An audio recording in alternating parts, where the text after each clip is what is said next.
Hello and back to the Mr. Arsenal podcast for a live neutral watch along we're going to be doing tonight. And I think I picked that good, and hopefully, touch wood, it's not going to be a bored 0-0. Fiery encounter, very fiery. Title challenge is at the title is at stake as well in this game as well. 2 points separate both opponents. It is obviously, as you can see, Celtic v Rangers from Celtic Park as well.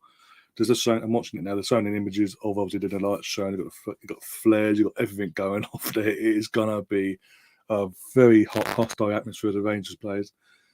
Ramsey, who just signed for Rangers on deadline day, hasn't made the match day squad, but I'm going to assume he will be then obviously back getting behind his team and all that. Obviously, Joe Hart's in goal for Celtic and the usual suspect. Rangers going into the back of this after a 3-3 draw after McGregor pretty much screwed him over. I mentioned at the weekend where he forgot he had hands he could use basically for 2 of the 3 goals. But yeah, it's going to be it's winner takes all. If we get to win a winner from this game tonight, whoever would go on to win this game tonight will go on to win the title, in my opinion. Because they've obviously, even though Celtic win is only a point between them, still they'll be top and the momentum will be on their hand. Even though they've got one more for them to go. And if Rangers win, they go 5 points clear.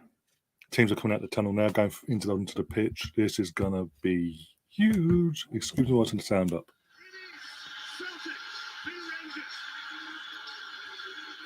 Whoa.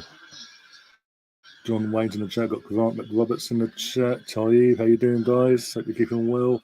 If you are new to the channel as well, do subscribe, do smash that like button, and share this stream around everyone you know, even if you're not Celtic fans, Rangers fans, even if you're not.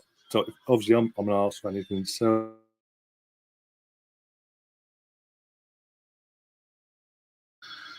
So even the neutrals can come in and take part as well, and we can enjoy a game of football as the neutrals, and hopefully see a good game of football. Touchwood. Obviously, with being an Arsenal and the Arsenal connection, I do want Rangers to win. Be honest, I can't stand Celtic. That's my opinion anyway. But yeah, I want Rangers to win this. I think this is going to be if we're going to have a winner in this game, it'll be like 1 goal, like 1-0 or 2-1 win.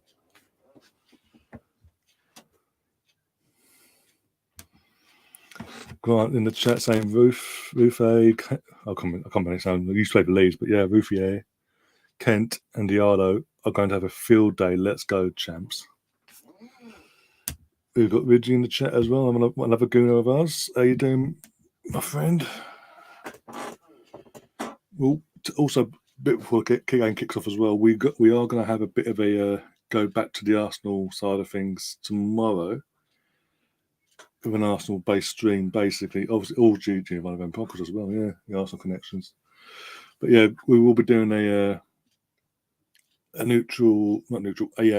Arsenal-based show tomorrow. Basically, myself, Melvin, and Richard, as it stands, we're waiting to hear back from one other person. We're going to come together and we're going to do a show basically based on Arsenal's underrated 11. And basically what it is going to be, it's going to be myself, obviously, as I said, the other 2, and hopefully someone else. They get back to me, hopefully. We're going to first start off with giving our own, we're going to go for each position, giving our own underrated player for exposition and all that. And we're underway. There we go. And basically, it goes on, if you're on board mentions along the way. Now, at the end of it all, we're going to literally, with the players we mentioned, try and come together and build a team that was that we think would, the best 11 out of the players we mentioned. Basically, if that makes sense. And have a laugh along the way. And again, it's something that I haven't seen done before on an Arsenal channel or whatever, or podcast in general. So don't come accusing me, certain people. You know who you are, because you know you're still sub to the channel and watching. There's Rambo. Don't accuse me of not having my own ideas, dickheads. We've got Jonathan in the chat. Was it really you in the comment section of Daniel's stream the other day? Yeah, it was. Just to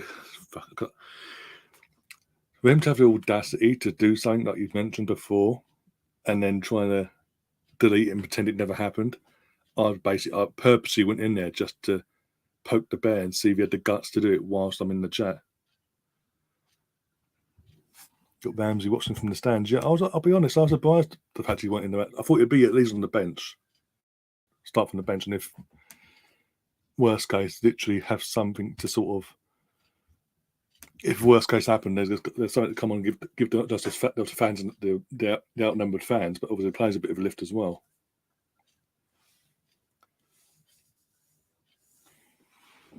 Right, bear with me a second. I'll get scoreboard sorted. There we go. There we go.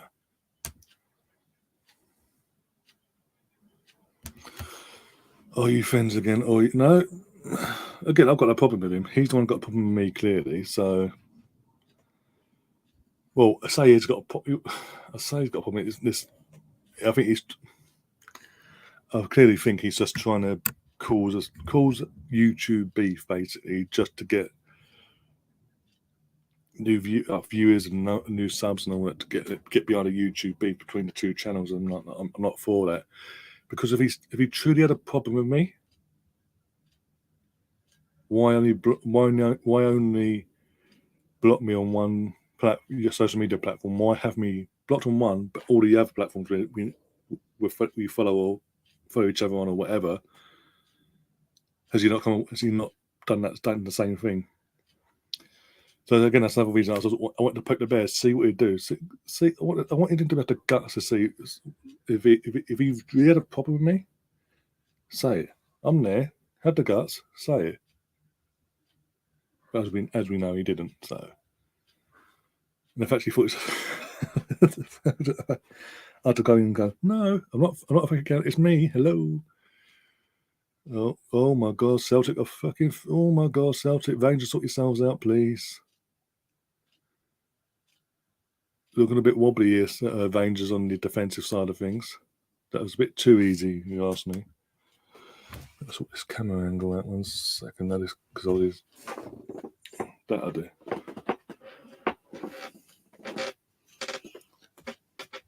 But yeah, I was like, yeah, cool, whatever. It's just. But yeah, not on speaking terms. Whatever issue he's got, I'm not getting involved. I'm not giving into the satisfaction or anything like that, because it's not worth the aggro. I've got better things to do in my life than get involved in YouTube drama. Corner Celtic.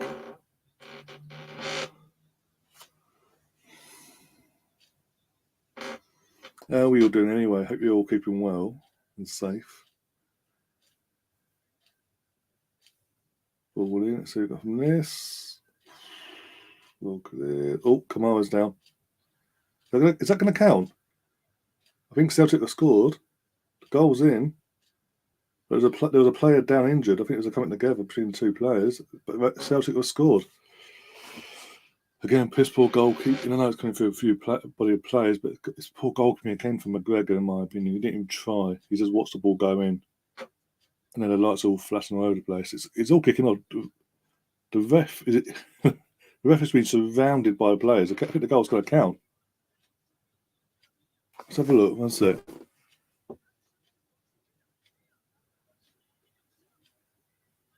Why are they complaining? Once the ball comes in, it's coming together. No, nothing to do. I know there's a possible head injury. So technically, by the rules, if there's a head injury, the ball should have gone out of play. But they've played on, the ball's gone in the net, and now they're complaining. But yeah, Celtic got an early goal, which isn't good, trust me, if you're a Rangers fan. Fucking hell, here we go. I think there's no VAR. I don't think there is VAR. Or is there? 1 sec. 1 sec. They're talking now. He's talking to his linesman. Kamara, I think it's Kamara. Glenn Kamara that's gone down holding the head injury here. Give it. Goal stands. Yeah, I've got to be honest, even though I want Rangers to win tonight and all that, and all after before the kickoff, it was a coming together between two Rangers players. The Celtic players did nothing wrong in that sense. Yes, a head injury, and they should have, again, the ball should be going out, but they played on, and yeah, in that sense, they didn't commit the foul, I think. Oh, it's changed the scoreboard up already. Fucking hell. Not a good start for Rangers at all. Oh, he must be shitting himself now. All the games to go behind. It is Basie let us down. Oh, okay, yeah. Okay, fair enough. Couldn't tell. Just because literally, I just saw play go down. I didn't see numbers or nothing. I just saw play go down holding his head. It's all kicking off to there. Not happy, but to be fair, Celtic in the first few minutes don't merit the goal, even though it's a few minutes in. There's an intent to their game. They're playing, they're pressing, they're doing everything right. They had a few opportunities. They gave them warnings. They gave them warnings that they were up for this tonight, and Rangers just were over the place in their defence. That's a poor. Even the collision sort of summed up the first few minutes defensively for Rangers. Just all over the place. We've got Chris in the chat. Liverpool fan, how you doing? But you're gutted that the transfer fell through for the Fulham lad, Calavaro. I can't remember how it's pronounced, but yeah, young lad from Fulham that fell through the last dying seconds. That did. Don't know why though.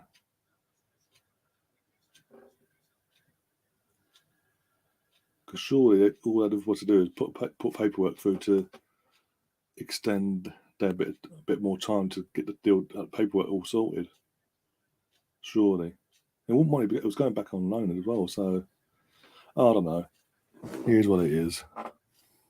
Oh, we've got a Celtic fan in the chat. Leon Doherty, is it Doherty? If you pronounce it, he's in the chat.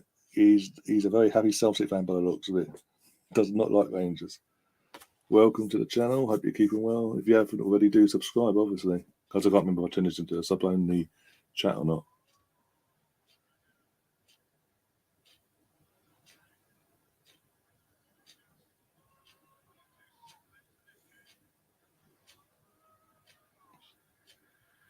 Won the ball fairly. That was poor from Riviere.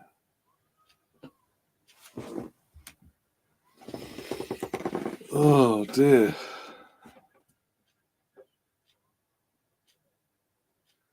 Oh, that's a foul, yeah. You can't get away with that one.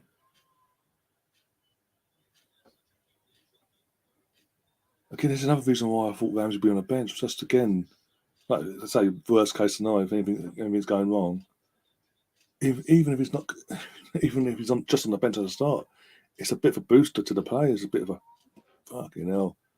Like, well, hey, we need to perform because we've got a decent player in our books now, teammate wise. Oh, another Liverpool fan. Ah, fair enough.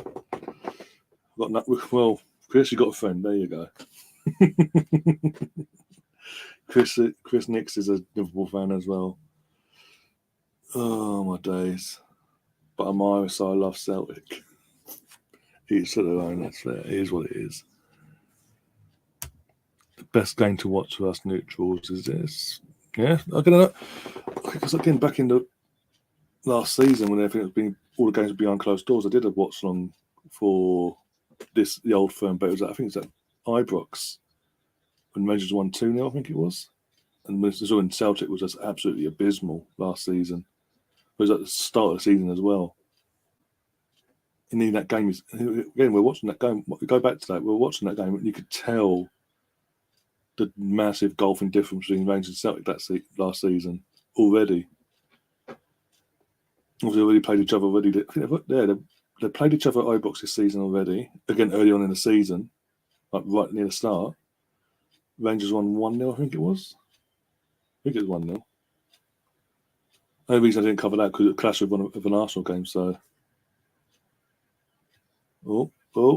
Oh, that fucking Celtics tend to fucking be all over the place defensively. There's Ryan Kent.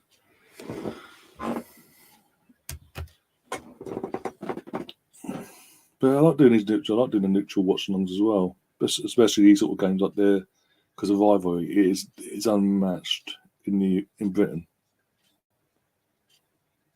You don't. I don't get when it. Man United, Liverpool don't come nowhere near. Even as an Arsenal fan, Arsenal Tottenham comes nowhere near because Arsenal, we're the dominant. We are the dominant team. We've won titles. We don't duke. All these titles we've won. We've never duked it out against Tottenham. Go toe to toe. These two go toe to toe every now at the same level every year for the title. Chris said, I did a Celtic stadium tour. It made me a fan. That's fair enough.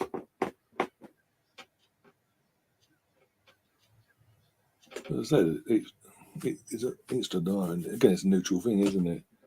You go have, aside from the main team you support, which in our case, you're Liverpool, I'm Arsenal.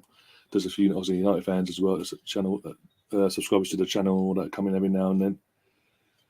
We all have that second team or that we look at that we have a soft spot for. If we didn't support the team we do support, that would be the team that we'd actually support and things like that. So,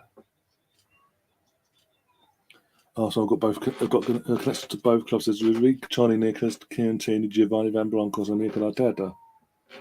Don't know went for the accent though, but yeah, I mean Giovanni Van Bronckhorst we bought directly from Rangers, and obviously Celtic we bought directly. What was that?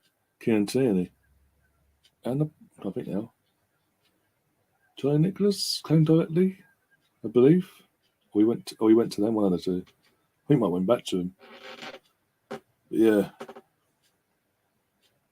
We got him from Celtic, because it was Champagne Charlie and sort of the striker in the UK, basically, when Arsenal bought him, yeah. But Charlie Nicholas, yeah, he's more, even though he played for Arsenal and all that, and the slight association, the association he has with the club, that sense, he's more seen as a Celtic legend, ex-Celtic, as advanced as ex-Celtic player than anything else, even though he has connections to other clubs. Just because of what he achieved at Celtic more than anyone else.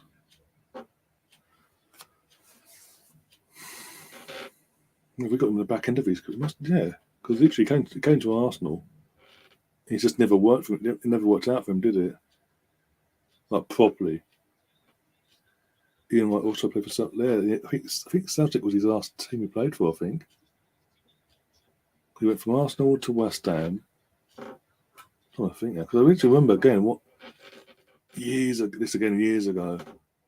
But yeah, about 2000, I think it was. Might have been a bit later than. It might have been the year. Either 2000 or 2001. I'm trying to think now. It might have been. It must have been 2000 because of they did have the dynasty of Henrik Larsson, Chris Sutton, and John Hartson, didn't they at one point? So it was only briefly as, oh my God, what was that from the defence? Oh, what a save again from McGregor. He's actually using his hands for once. Jesus Christ. Rangers, sort yourselves out. McGregor, talk to your defence. Double save as well. That was two good saves there. Can we wake up it makes Arsenal's defence look good. Like before Arteta came in. That Arsenal defence, Jesus Christ, remember that?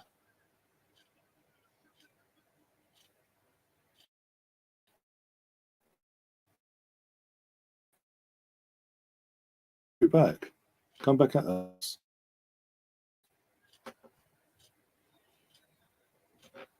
Bloody hell. What's the same before? What was I saying now? That's a completely thing for us. Yeah, Ian Wright, that's it. Yeah, it must have been the 1990,000 season because I literally remember just turning flicking through the channels and Celtic. I don't think it was an old firm. I think it's his debut though. I think. I didn't even know at the time, obviously. But they switched it on, and there's Ian Wright in the Celtic kit. I was like, what the?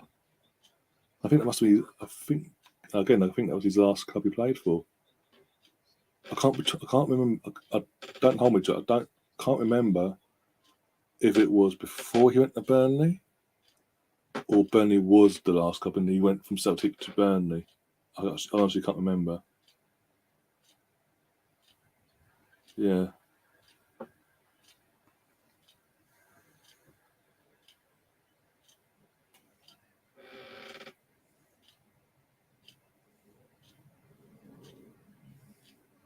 I think remember he's in this dressing room after. I know he's in the stands, he's there. I think he needs to come down to the dressing room after and give him a bit of a team talk. Especially that defence. Jesus Christ, it's only 60 minutes in and I'm saying that. Bloody hell. Sorry, Grant, but yeah. Let's have a look how we're doing.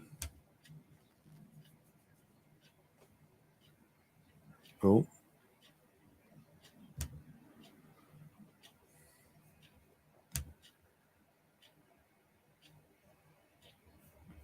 I think that's really good actually. Considering it's not Arsenal related on the channel, but that's really good. Let's have a look. It's a subs only thing. I can't remember. I remember setting it up yesterday, and I can't remember actually. Yeah, oh, it's anyone. That's cool. I'll leave it at that then. There's nothing kicking off at the moment, so I'll leave it as it is. Everyone's getting along. Everyone's behaving themselves.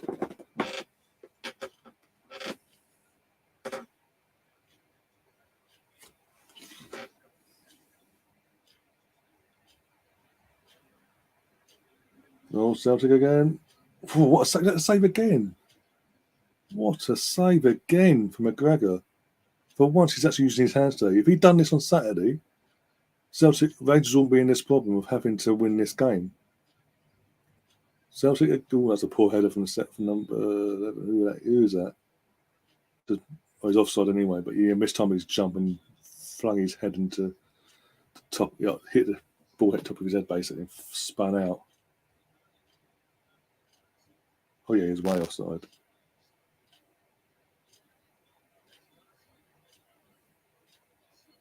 McGregor's keeping Rangers in this game, yeah, massively. I can't believe I'm saying it after what I saw at the weekend and how he started this in the first couple of minutes. But yeah,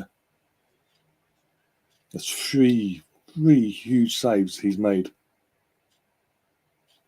since they've gone 1-0 down. How old is he anyway? He's got to be pushing 40, if not in the 40s. So he's got to be coming up for retirement in the next either end of this season or next. I'll say that if I was Giovanni, I'll be looking to replace him ASAP because it was more so after what I saw the mistakes he made at the weekend against St Johnston. When two to three goals are avoidable, all fucking McGregor has to do is use his hands. He does two times he refused to use his hands and bang. Celtic's manager is quality. Well, it didn't start off too well, to be honest. He turns 40 on Monday. Bloody hell. No, because he's been around for years. It just seems like he's been around for fucking donkey's years. Obviously, his age proves that, but yeah. Because eventually he was at Rangers back in the early 2000s. He was at Rangers, then he left when it all went off. Where did he go from there? He went to somewhere else, and then he went to Hull for 3 years. 2 years at Championship, 2 years in the Premier League, and I think when they went down, he left. And obviously went back to Rangers.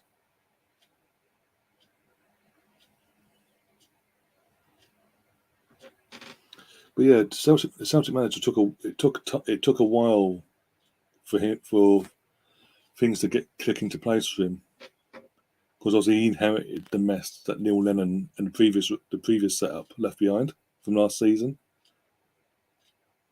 So it's taken him a while to sort of, well, pretty much halfway into the season before things started clicking. It was that bad that literally it didn't look good for Celtic going into the season because they played their qualifiers for Champions League. They got knocked out of Europe completely after the first knockout round. They didn't even get a chance to play or did they? Can't remember now. Did Celtic play Europa League? I know because they had to qualify for Champions League and they got knocked out of that, qualifying for the Champions League itself. I don't think they were. No, they weren't. They were out of Europe completely because it was just Rangers representing Scotland.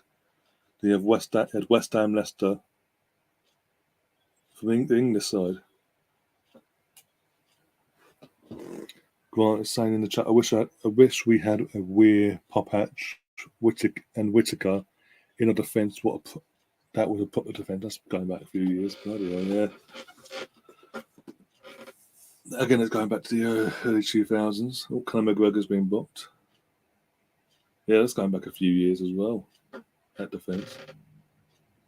That's like the Alex McLeish era, wasn't it? Celtic are in the conference. Okay, that's it. I can't remember because I can't remember watching them popping up on BT. Okay. I'm saying it didn't because they would necessarily, as I say, in the playoffs, the Champions League, the qualifying thing, the Champions League, and it just didn't work for them. They just went bomb straight away. Get the first team they went up against. That was poor. That was poor. The thing is, the longer this goes on for Rangers and they struggle to get a foothold in this game, as we're hearing and seeing, the Celtic fans are getting more and more hyped. It's going to make it even harder the longer this goes on for the Rangers players to get their head at their asses. Oh, Ryan can't on the ball now. Is he going to do anything with this? He's going for it. Oh, he went for it. Literally. Got deflection though. Oh. Try and take on too many players there. Taib's in the chat, back in the chat. How you doing, Taib? Oh dear.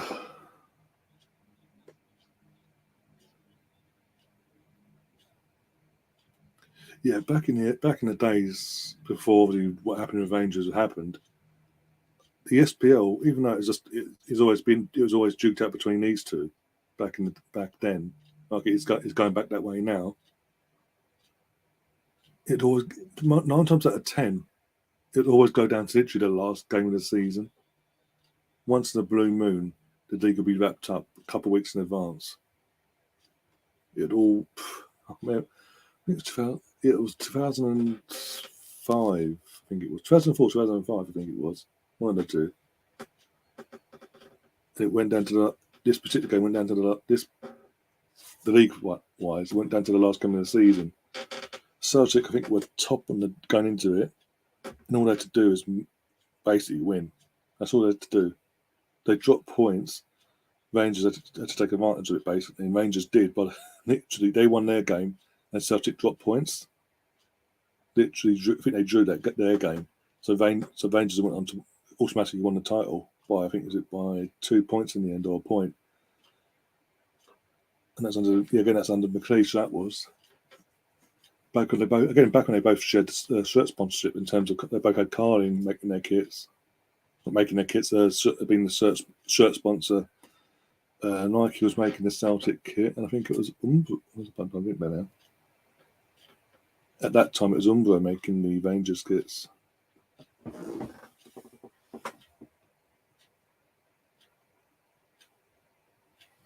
Yeah, but that's more so down. Obviously, that was the last time because since then, obviously, what happened to Rangers happened. In the meantime, it's obviously most of them titles. It's just been Celtic because Rangers had to go from all the way up from the lower leagues, getting themselves back up. In the meantime, Celtic was just walking the league because there was no competition for them, which made this league so not wanting it. No one really wanted to watch this league, with all due respect, because we all knew what was going to happen. Pretty much week in, week out. There's a reason why Celtic at one point under Brendan Rodgers, they were fucking going undefeated. They win the trebles and all that, the treble and all that. And halfway through for the third time of it, he upped and left, and they didn't do it, and they bottled it in the end. But I think, yeah, because of that, that really fucked the league up in terms of competition wise. Because I think in my opinion, if that hadn't happened, and they've just got a massive fine and slapping the wrist, don't do it again sort of thing, or might say again, fucking their defence needs to sort themselves out.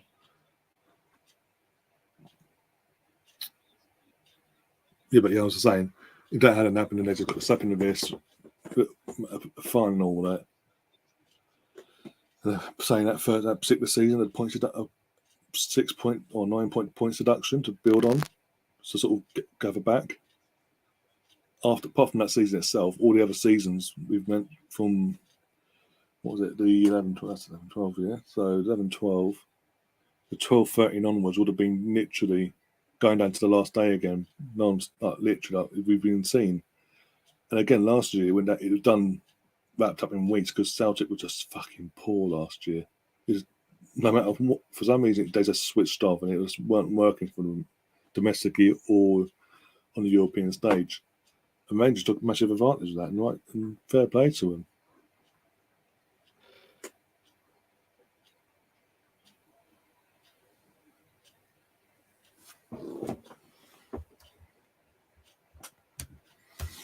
Ridley's asking, any potential signings for us from these 22 players? Between these two teams, I'd say no, personally. No, there's no one that really stands out that I could say we need to go and get him because he would be an instant upgrade into our team.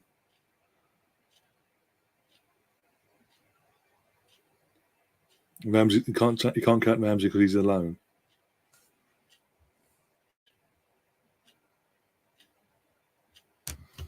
We need to get Avibo on the. Ugh, too much saliva in my mouth. But yeah, I need to get him on the ball. Yeah,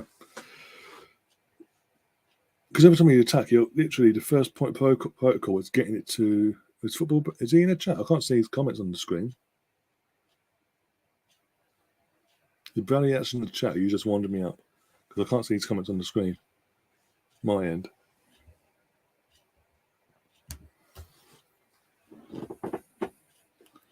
If we're saying something controversial anyway, Brownie, if you're saying anything in the chat about these two teams.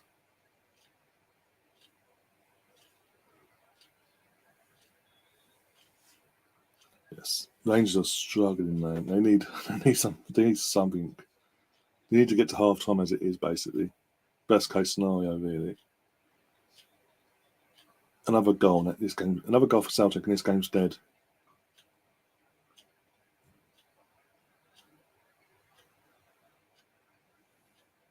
Get rid of it. Go, go, go, go, go. There we go. So Rangers on the attack here. Oh, are they going to do anything with this? It's 2 against 4, and there was only 2 Rangers players, so there's always an against them. They bottled it. Good tracking back from the defender there.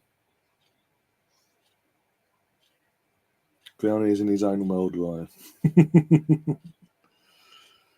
Oh dear.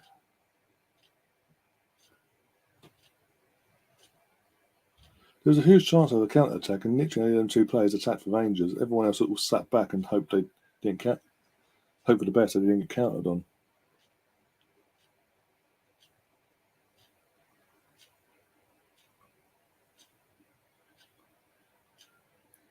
But yeah, the Rangers players themselves need to get their foot on the ball, sort of just calm down and sort of dictate the tempo themselves and stop letting a Celtic.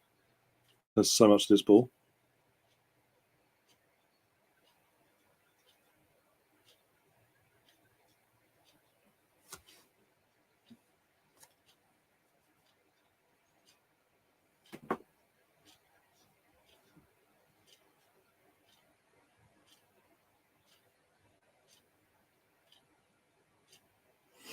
Oh, anyway.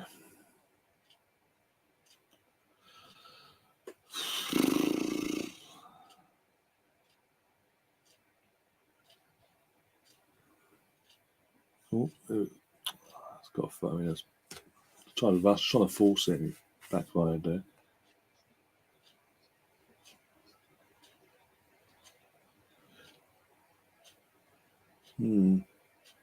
By the way, all the Arsenal fans in the chat there, like my usual suspects basically. If you had a chance to watch the Jack Wilshere interview, like a 5-minute video, just over a 5-minute video, is that on the Arsenal YouTube channel? Have any of you had a chance to go and watch that yet? I tell you, I still think it's weird taking him out there for the train with the men's team, giving him the squad number. He's always kits now have number 12 on it. It went from JW this entire time, goes out to Dubai and gets number 12. He's a free agent, so we can still make a signing there. Technically, squad depth. It's more for squad depth, if anything. If they were to do that, if anyone loses their minds and goes, "What the hell? No! What are they thinking?"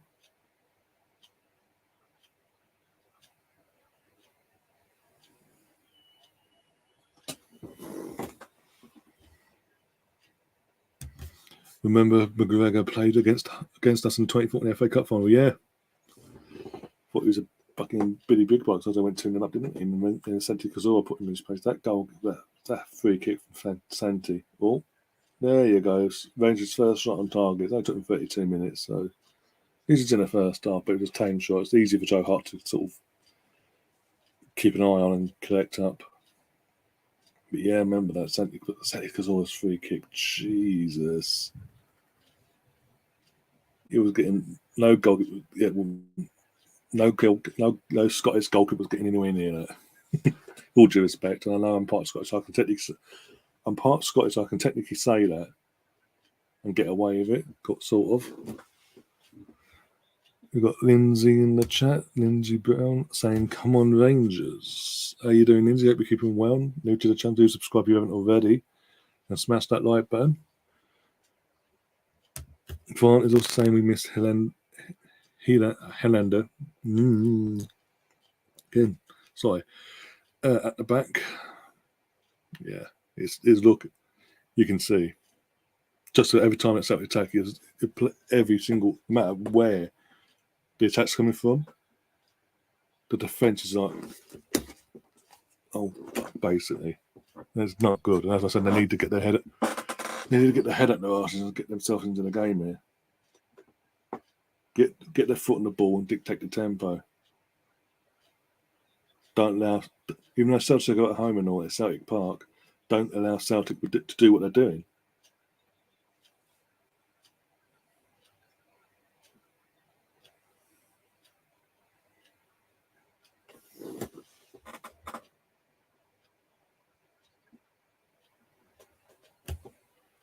Oh, Celtic on the attack here, ball in. That's not a pen. Get up. The 50-50, you lost it. Get up. All the fans complaining as well. It wasn't a pen for me. Grant's asked. Well, what was I asking? Saying sorry. We always do this. We never turn up for 90 minutes. We have a habit of turning it on at the start and full way, or even at the start, or even start crap and then end up turning it on. We never turn it on for the whole game. Sounds familiar, doesn't it? With an Arsenal fan. Oh dear. Again, this season, I don't think you would have had that issue this season if Steven Gerrard hadn't fucked you over the way he did. The fact you've had to, out of nowhere, even though I do rate Giovanni Van Bronckhorst, I think he'll do a great job over at Rangers long term, and obviously he did start off well. Let's not, with all due respect, let's not get it twisted. That's the whole turnaround. That whole turnaround there's obviously to some players, it's got to some players, and yeah, it's affecting performances like this. I mean, no matter what happens in the top race this season, next season there'll be a different Rangers will be a different animal in that sense. It'll be more consistent from start to finish. You won't be in patches here, there, and everywhere. Oh, Shane's turned up, and oh god, Shane can't come on Celtic. Oh god. Oh dear. Ryan, Taib's asking, Ryan, what was your favourite Thierry Henry goal? It's a few, obviously. But didn't you ever think about that one? Because it's like 100 and fucking how many? 67? I think the official number was 167 or something like that, league-wise, anyway.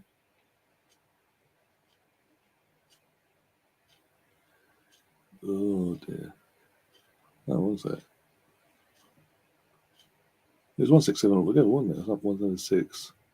Oh, I can't remember. But that long, that sort of stuff I don't remember. But the goals, you'll never forget.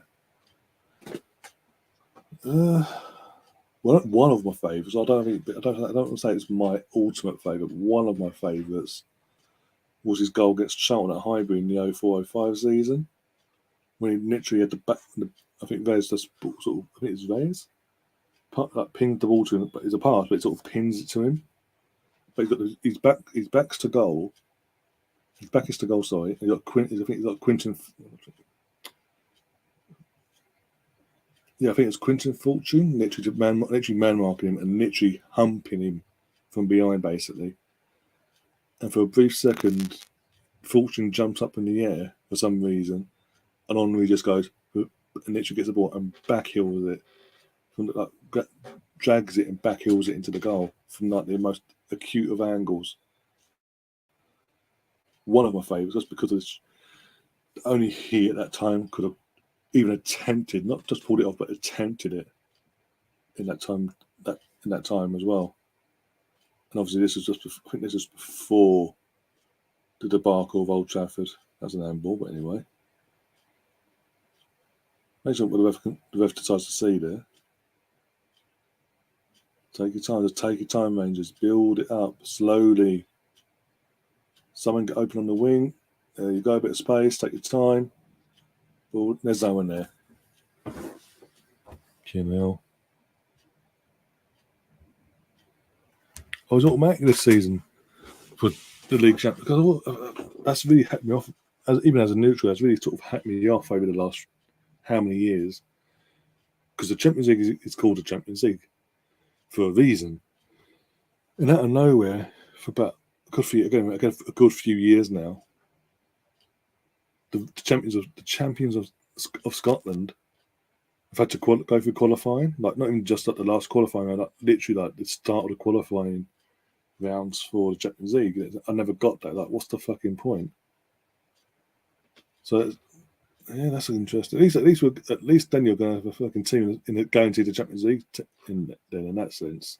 Obviously, you would want Rangers, and as a Rangers fan and all that, and the Celtic fans, I want Celtic, obviously.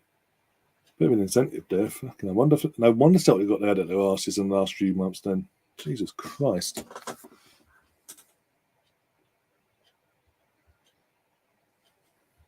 And 40 million, bloody. That's another difference in the transfer market. That's huge up in Scotland. Rivalry saying almost forgot how in boy Glenn Kamara. Yeah. So technically, when Ramsey does, obviously not tonight, obviously, but when Ramsey does start playing for Rangers, probably at the weekend or something, we have two former Gooners on the pitch. Talking of Glenn, he just made a fucking fantastic tackle there. Go on, Glenn, go on, pass it. Well done.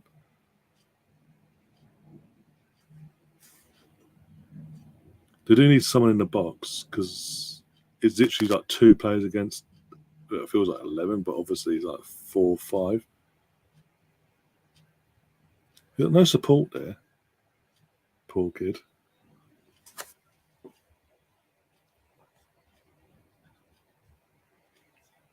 Chris is saying he got a bet already, saying I bet is 1-0 Celtic at half time. Was that an in-play bet or was that before the game kicked off, Chris?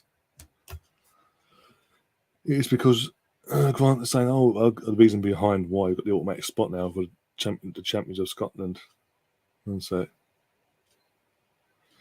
It's because Rangers running the league the last 3 years has put Scotland high enough in the. Yes, okay. Oh, go on. Go. Unlucky. Oh, if that's it's in play then, fair. Okay. There's a chance there for Rangers, obviously, but just a bit too much pace in the ball for Stuart. Was it Stuart Artfield, former Burnley player? Of all people to fucking pass it to, you put a bit of pace in it as well. Fucking hell. And fucking Joe Hart was like, yep, I have that, thank you very much. Even money. Okay. So you're doubling, basically, you're doubling money, then, basically, as long as Rangers don't score, basically. Or Celtic. 2-0. Said that. As soon as I said that. As soon as I said that, it can't, like, bang. I feel sorry for McGregor, but I mean, he's gone down there. He's mistimed it. Yeah. Poor defending again. Moments before, literally moments before, they had a chance to get 1-0, and that's 2-0. This game, this is it. I think this is over now. Really, it's just damage control now. He needs to get them in at half time, and that no more. Fuck up now between the next few minutes. Get back in at half time. Get him in at half time in that bloody dressing room. Give him a fucking bollocking. Give him a kick up the arse. Make a couple of subs, if anything. Try something. Just get yourselves back in this game. Try and pull off some miracle. Because as it stands, Celtic are going to go top of the SPL by a point.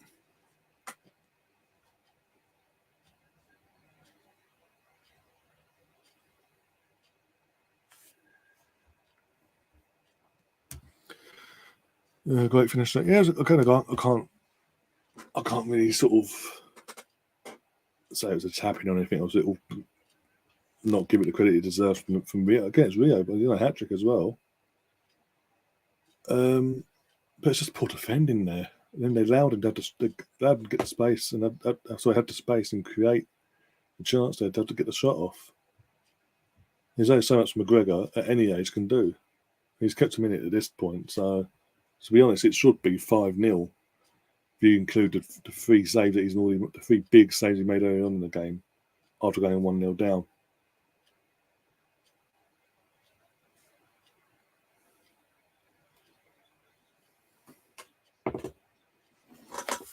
Oh dear, I think all the Rangers fans are going to leave us now. Why are you supporting Rangers? No, I wanted a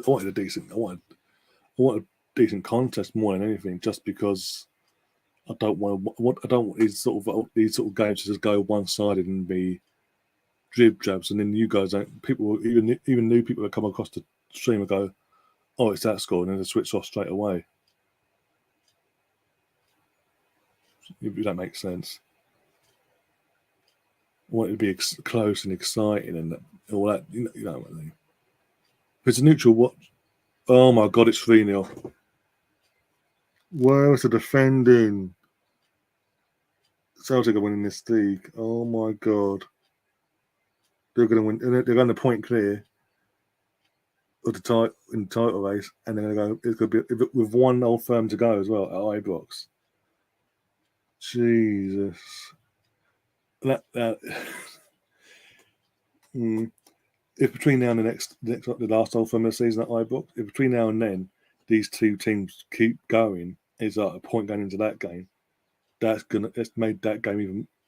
It's just made that game even more huge than what it already would be. But where's the defending? Look, easy ball in. He's got 2 assists, 2 goals and an assist there, and literally no one's marking. No one knows what is going on. He just comes out of nowhere and goes, boom, 3-0. Fucking hell, what is going on? It's like what defensively from a Rangers point of view here. Sorry, Grant, if you're still watching this, by the way. But defensively, it's like watching Arsenal before Arteta came along. Just ball watching, not having a clue what's going on, no idea what our surroundings are, and just giving away sloppy goals after sloppy goals, and not just over a period of time in numerous games. Again, what was that from McGregor? 2 minutes injury time, by the way. Ramsey sitting there standing thinking, can I go back to Juventus, please?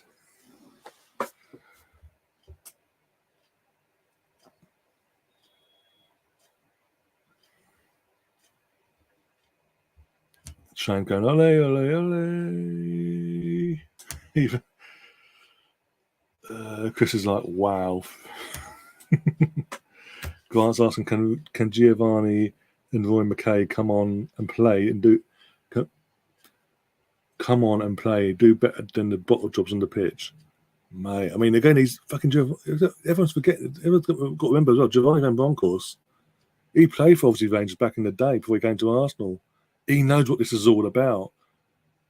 Home or away, he's gonna be like, you're letting the fans down there. They're outnumbered out there, and look what you're doing. Sort your fucking lines out. Fucking hell. Rangers need Mikel Arteta on the pitch in the second half. Yeah, we can do the little a 45-minute loan spell. He's on a private jet now on the way up. Got a chance to scoreboard again so quickly after the last time. Okay, no, I didn't expect it to be. I expected it. I literally said at the start of the stream, whoever wins this, it'll be literally a goal in it, like 1-0 or 2-1. I didn't expect it to be this one-sided because of what's at stake. But as I said before, if after this game, between now and the next Old Firm later on in the season at Ibrox, if it stays between the two of you a point in it, like Celtic a point ahead between now and then, that game now is bigger than anything now. Whereas if it'd been the other way around, if Rangers had turned up tonight, as it stands, turned up and got the win themselves, they would have a bit of a 5-point breathing space compared to having to do the chasing. It takes a bit of edge. Again, it takes a bit of the edge off going into that Ibrox Old Firm later on near the end of the season. But it's half time, 3-0, and you can't really dispute Celtic deserve to be winning comfortably as well because they've just dominated. Celtic had a brief 5 minutes. Within space of after they missed up one big opportunity, within space of seconds, it was 2-0.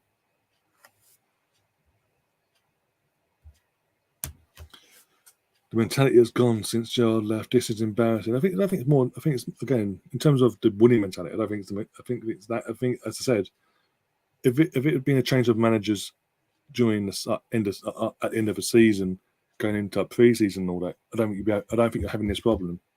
I think if Gerrard fucked off in his literally last summer, yeah. If he'd gone then to the partway through a season, you obviously still brought Giovanni in. You won't be having the issues you're having in that sense in this game. The fact Steven Gerrard screwed you up. I don't care what anyone says. He did screw over Rangers. They're going, do I look happy? Do I look upset? And this, that, and the other. Don't ask any questions. And 24 hours later, it fucks off to fucking Villa. So in that sense, it's like, So yeah, as I say, if him doing that really fucked up the sort of, as you say, it literally screwed the mentality in that sense. Like, what the fuck? Does he not think? Is he too big for us now? But in Giovanni, again, the next Rangers playing Giovanni, an experienced manager as well, won the Indovinese in Holland against Award as well. One season before he then left and all that jazz. But anyway, he's still done that. He's a winner in that sense. So it's not like he's come in, never won a title, doesn't know how to get you guys over the line. Plus, he's the Rangers connection as a player. It's just literally Gerrard doing what he's fucked with the players and everything. No, we're not good enough, basically. And that's and Giovanni didn't having to work more than what he should have to convince the players partway through a season as well. Convince them that no, you are good enough. We can do this. It doesn't help when you've got, as you say, you got a goalkeeper that's going on fault. Even though he's again fantastic tonight, but at the weekend he screwed. Last weekend he screwed up McGregor. You do sort of need to sort of move him on now and bring in a new goalkeeper, the next generation sort of goalkeeper, basically. That's going to help you kick on, and then get some more players in. But obviously, Ramsey's going to be key in this title race in the SPL. Even though Celtic looks like they'll go point clear, the experience of Ramsey and what he'll bring to Rangers is going to be huge for both the old firms in terms of who's going to win this title in the end. If Rangers had turned up tonight and won this, I would have said at full time that had happened is Rangers to lose then. Whereas it's still to play for because there's only a point in it. It's all to play for. Unless Rangers start bottom, left, right, and centre, it's all to play for.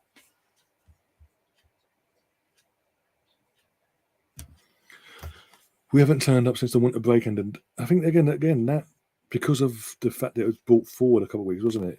A couple of weeks early, the winter break. That sort of disrupted the flow because of all the kickoff that was going off behind the scenes and just before that it was brought forward. That's probably messed up the plans of what Van Bronckhorst and his coaching staff had in place. And the players just, again, used to say, they've sort of switched off and not sort of got their head at the arse since coming back. But the fact, we all know for a fact that taking the fact he played for Arsenal and all that, the fact of the matter is he knows what the old firm means to the fans as a player. He will, as we speak, giving them players a right rollicking. Like, how dare they turn up and do that? Home or away in an old firm.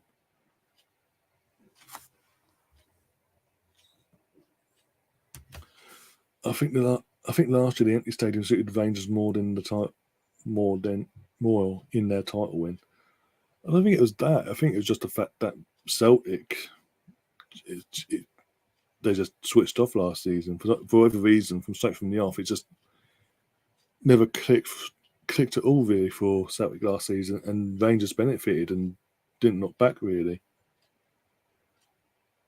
Because again, literally this season, most of the points they've dropped this season were under Steven Gerrard as well. Let's not get that twisted. They've obviously going to drop 3 points here. I think they've dropped 2 at the weekends. That's 5 there. I think overall since Giovanni's come in, they've only dropped like, I'm trying to think now, 7 or 8 points, give or take. I think don't hold me to this. This will be their first league defeat under Giovanni. So it's again, and they did, and under Gerrard at the start of the season, they did lose their unbeaten one, didn't they? So it's going to, and they dropped. I'm trying to think how many points they dropped before he left. They dropped quite a few silly points as well against silly teams. Again, the team they lost, I can't remember who it was. But obviously it wasn't Celtic because they beat them on the season 1-0. I think it was Ross County or something like that. It was something. It was one of them sort of teams that out of nowhere just got a nick to win. So yeah, most of the points they've dropped this season have come under Gerrard. I mean, yeah, they're not going to be far off joint leveling that tally up at some point if they don't back their ideas up. But of all the praise he got last season, rightly so, start of this season, probably pissed off and threw Rangers under the bus for more money. Let's put it that. Let's not get it twisted. He went for more money. They weren't exactly the same. They're playing better. They're playing good. But it wasn't. There were certain games where they sort of dropped off, and he was getting no reaction in them certain games.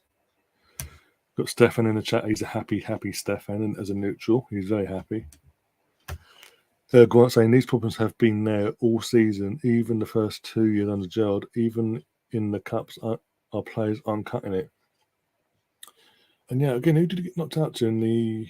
Was it the League Cup? There was like the Scottish League Cup. I think it was Hibs, wasn't it? Hibernian, wasn't it? Yeah. And again, there's nothing to do with Giovanni. As you say, the players just switched off. They thought they'd won the game before they even kicked a ball. And just went, okay, hi. And got dumped at the cup there. But again, that's another thing Giovanni's going to work out. He's probably worked out already who he can trust going forward after this season and who he can't. And whoever goes out in the summer, whoever leaves, is who he can't rely on, who he doesn't trust. And they will be gone.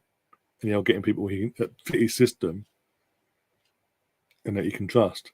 And again, next season, as long as he does get back that way and the board do back him properly, you'll see a more consistent, better Rangers than what you have done, especially this season, as defending champions.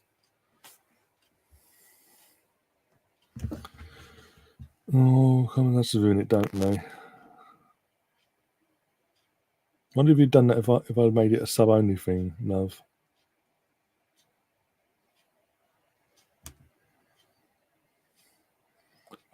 Rangers defender sat down before they had the shot. Yeah.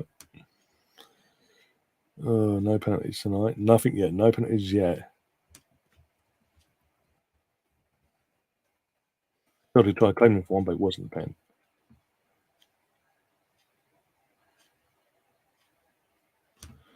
Yeah, that's this season. As you say, Rangers are showing too much respect, not just to Celtic, but to every team in the league for some reason. And you're the defending champions. You're the unbeaten defending champions of last season.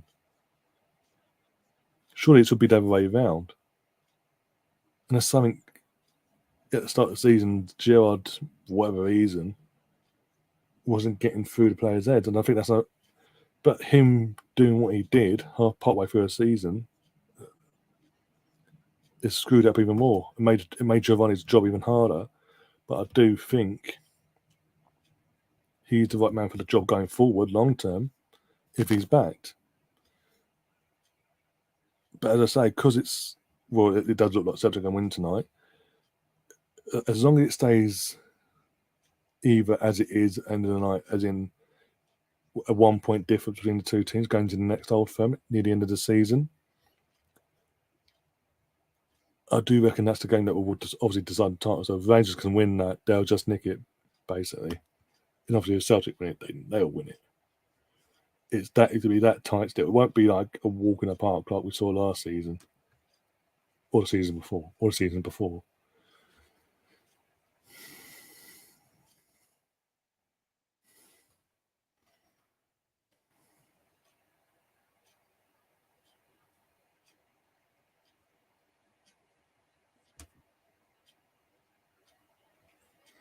Penalty FC.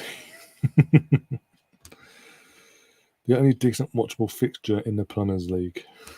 That's a bit harsh, but yeah, it's true. That's what I'm saying. That's because of even before the thing happened to Rangers, that's always the case. So, but it is what it is in that side of things. But you still used to enjoy, even though it was a 2-team league basically. But it took them two going for the title, and like third onwards, was due to putting everyone else. You still used to enjoy it, get a bit of a kick out of it, because obviously look at the players that Celtic, the players had, like Giovanni, Van Bronckhorst, Arteta, Gattuso for Rangers. Just name a few there. For Celtic, you had Henrik Larsson, John Hartson, Chris Sutton. Oh, what's his name? I can't remember these other. Oh, what's his name now? Was Neil Lennon as a player? He was a decent player. The one that played for Villa, I can't remember his name now.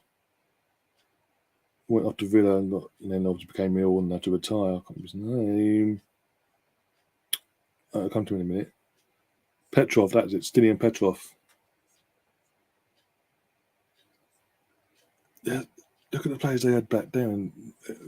Just because of that alone, even though it was just between them two teams, because they had them sort of players in their teams respectively, it made people still want to watch that league. Basically, especially when them two played each other.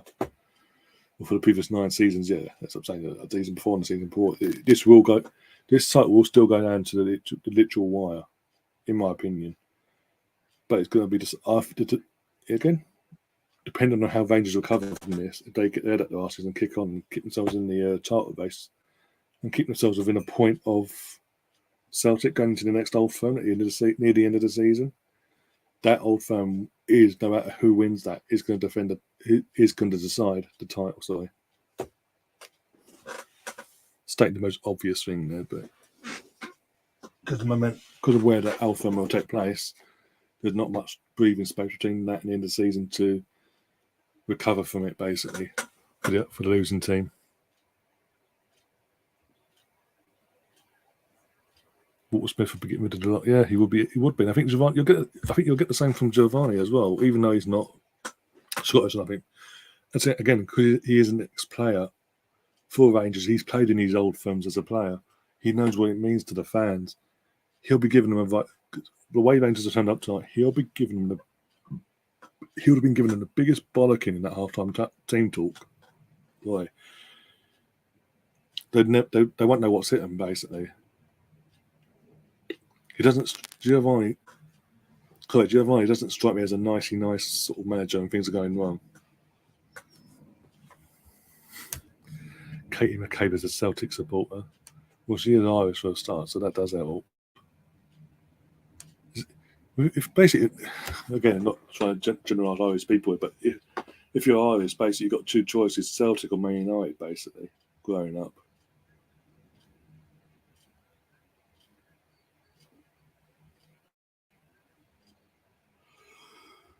Oh dear. Steve, the Arsenal Misfits in the chat says, big up everyone working right now, so I'm just listening in. That's no problem, mate. You've missed, apart from the 3 goals, ain't missed much. I know, mate, I'm saying it for Ryan's benefit. Old firm don't exist anymore.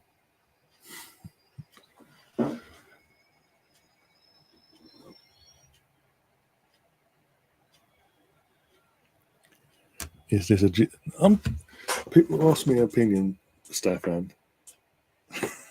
I'm just giving the opinion of what's at stake here, basically, for the title.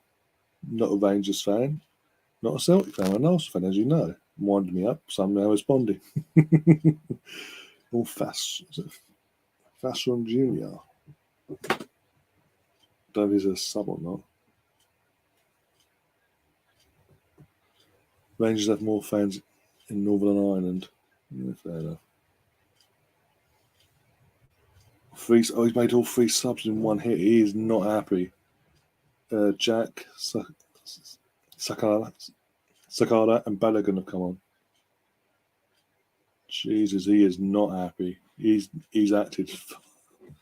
But I'm not supporting either team. It's a neutral watch along. I'm just saying I would have preferred a nice contest tonight between the two. Dukes it out, 1 goal in it sort of thing or whatever. As long as it went a dull 0-0. And I'm just saying, from a perspective of Rangers, they shouldn't be worried about this in one sense, because Giovanni is an ex-Rangers player. He knows what it means and all that to the fans and all that. So he'll be expecting more from this lot. And he will do what Wolfsmith would have done and gave him an absolute bollocking for that performance in the first half. Second half is underway. Let's see if they can get a better kick up the arse. Yeah, he looks like he's not looking very happy. So he must have given him a bollocking, but going by his facial expression.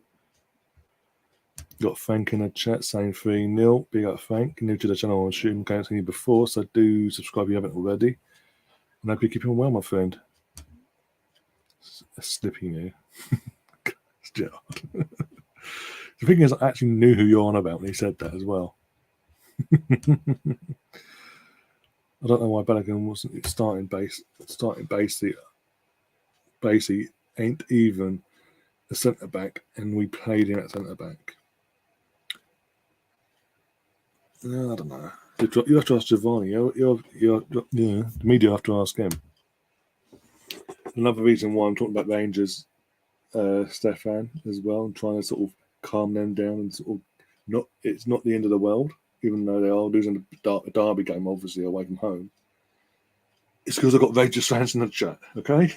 I don't want to upset them. And we come across, even though I'm now coming across like I'm one-sided for Rangers, but that's not the case at all. Rangers are an attack here, though. Is he going to do anything from this, or is he going to run into trouble? Got a corner out of that. That's better. That's a corner, sorry. Got to see the replay of that. I thought it was a corner. Okay, fair enough. It is what it is.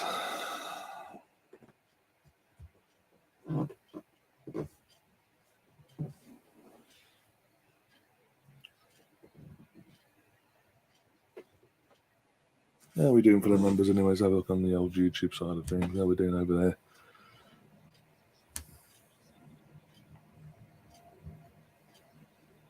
Let's refresh that. The numbers dragged up, or is it slowly going up now? Bloody hell! That's again for a neutral. That's a neutral watch on at this stage. Jesus Christ! For a long time on the channel. Doing something right, clearly.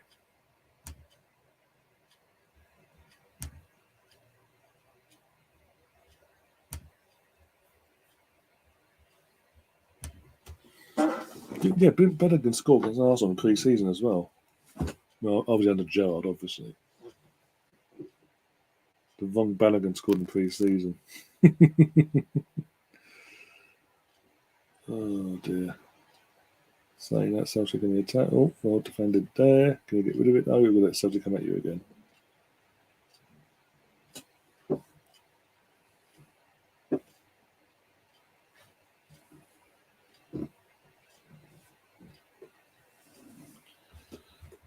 Yeah. Oh, ball in. Ooh. Oh. Well defended there. Coming away the ball now. And is he give it away? No. Oh, he did though. Flung it to Ryan Kent, and Ryan Kent didn't get control of the ball there.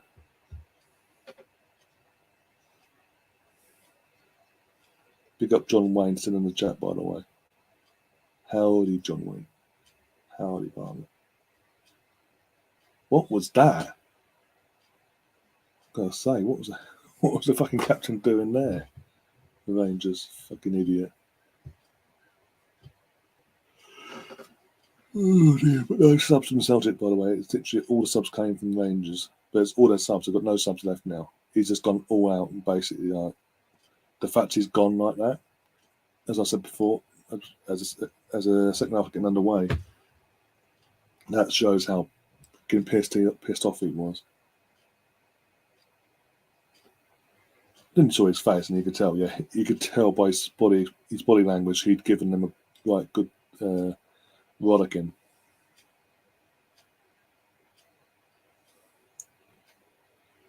Oh dear, say that now. If I can look at the score now, I've said that. Celtic was well blocked.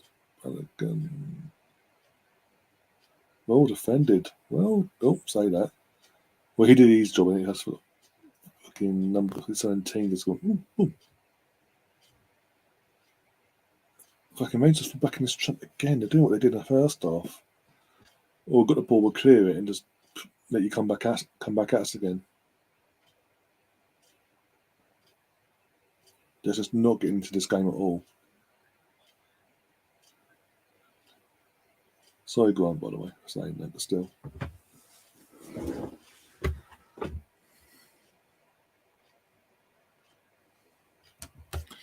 The fact he I'll get there eventually, guys, tonight. Everyone in them nights tonight, aren't I?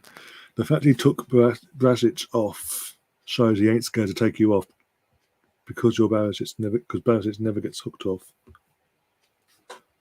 Yeah. Well, that's the sort of manager. That proves my point then, technically, in terms of what sort of person, how he comes across. He's not that sort of, but put an arm around and be best buds with you if you're fucking up, basically. If you're letting the team down, no matter who you are, you're coming off. Thank you. Just reminding everyone what the score is, even though the scoreboard was on the screen until the comments came in. By the way, guys, you can also become a channel member if you want to for the price of a big, well, depending on where you're in the UK, actually. It's cheaper than buying a McDonald's, put it that way. On a delivery or Just Eat or Uber Eats, anything like that. Oh, what's that? Save it far cheaper, better content, better value for money here on the channel. Become a channel member.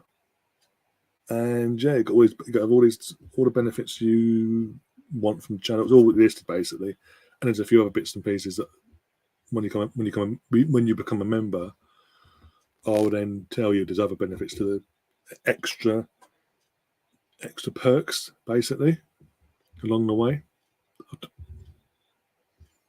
There will be obviously, as we get more members as well, member only streams for you guys, like Q&A for members only, things like, and obviously other stuff and things like that, giveaways throughout the seasons, and yeah, and other bits and pieces along the way. Yeah, it's all explained. But yeah, if you want to become a member, it's literally you can go and do that now after the stream. Sorry, or I think now. Or if you haven't already, just subscribe to the channel.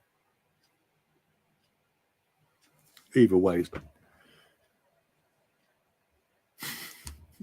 North London Derby is the biggest derby in North London. It's the only derby in North London that's worth caring about because it is the only North London derby. Let's be honest. There's no North London derby. Come on. Don't even come back and say Luton because they're not. Don't. Just don't. Or Barnet. Fucking no, not Barnet either. Jesus Christ. Even though Luton, yeah, that's don't. Don't insult me. Oh dear. Got Dean Smith in the chat. Villa, the old Villa manager, Norwich manager now in the chat. Oh, chance there. Chance to get back in the game there for Rangers, just over the bar. Which is bigger and more fierce? The Northern Derby or the Old Firm? I said earlier, just because this derby actually what we're doing now, we're watching now, it means something in terms of not just bragging rights or points. It actually decides titles. It's the two teams that go for the title every season. It's the two teams that duke it out and go toe to toe basically. So you'd have to say, based on that the Old Firm is the bigger derby, and that's coming from an Arsenal fan because the North London derby is fiery, it's fierce, but it's not. It'll never be on the Old Firm level just because Tottenham will never go toe to toe with us for a title. It will never mean anything like that. In that sense, put it this way: the Old Firm, between in the seasons prior and before, the only North London derbies that decide a title were in 1971 and in 2004. And that's because Arsenal were going for a title and not Tottenham. Oh, there's a call there for a penalty. Didn't get it though. Dean Smith's asking, have you got any more Arsenal shirts with names and numbers on the back? I've got loads of players. Literally got loads of shirts from literally when I was like yay big and basic and growing up. Obviously, as you can see, one sec. There's that as well. Obviously, the Old Firm has more. It's more dark history behind it as well. Yeah.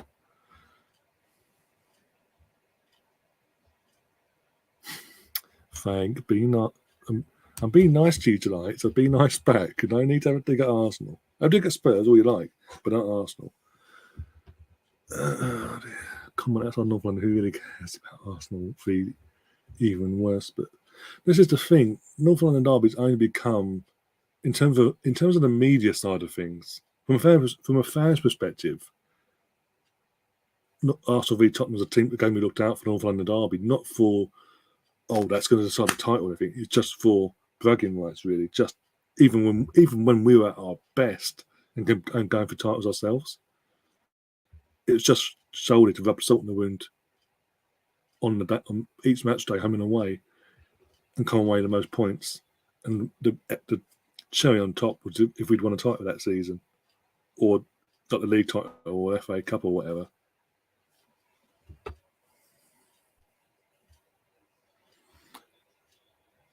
But yeah, the North London derby itself has only become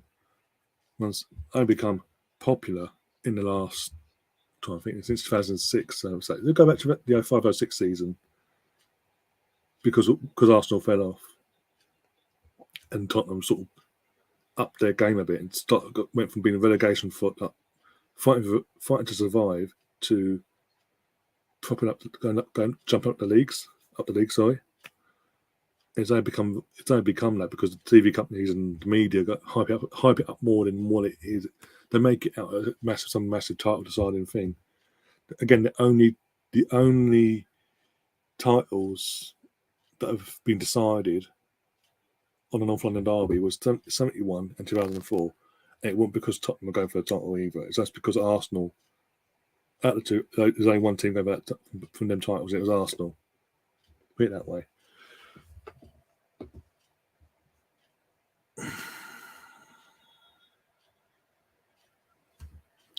Glad Jack is on. If he wasn't struggling with injuries, he would be starting this game. He's diehard A diehard Rangers fan. Fair enough. Oh no, no. I'm messing with you. I was messing about that way. But I'm saying I was also confirming it. Yeah, literally outside of North London, but outside of North London itself, the media would if Arsenal hadn't fallen off the way we had, they wouldn't give a shit about the North London derby.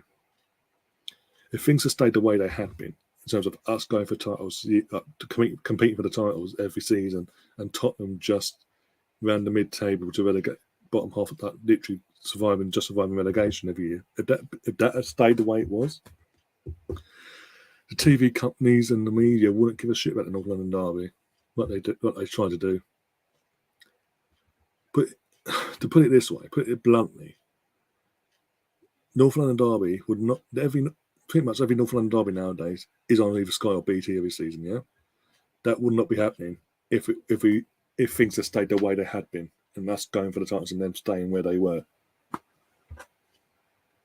because no one actually gave a shit, and rightly so. The only people that should and still do is obviously Arsenal and Tottenham fans. All fans on the attack. Is the offside? No, game's continuing. As long as they're outnumbered, though, as per usual in this attack for tonight's game. Ball in. Is going to get anything from this? Nope, because no one's attacked it.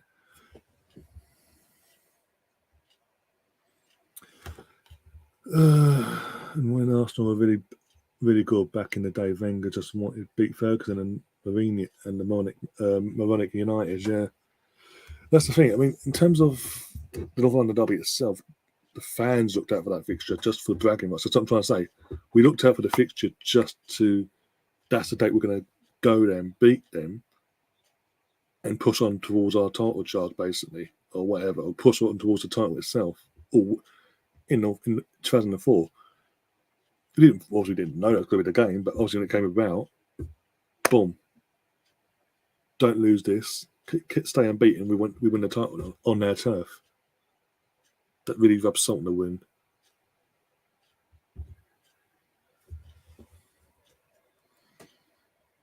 I'll go back to your. Where was the old firm between 2012 and 2017? Well, apart from the cups, apart from which ways when they went down. When did Rangers actually get promoted to the the third division of Scottish football? Because of their finances, how poor they've been run at the time. Because at one point, it literally was there was no old firms in the league because literally they had to go from third division all the way up. And the only time you'll get an old firm will be in the cups if they met each other in the cups, basically.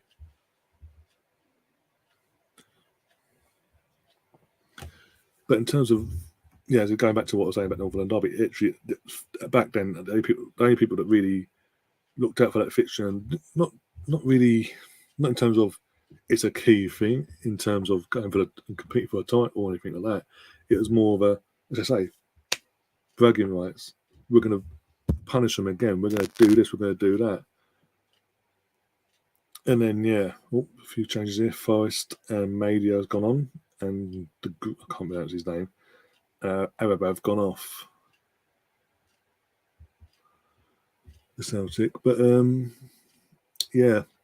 as you say, the main rivalry, the only fixture that really meant anything was Arsenal v United back in the day, before Roman came along and ruined it, and then a few years later, the country of Man City, the country-run club of Man City, came along and ruined the football. Not just ruined everything, but ruined football in England to the point to where we see what we see nowadays.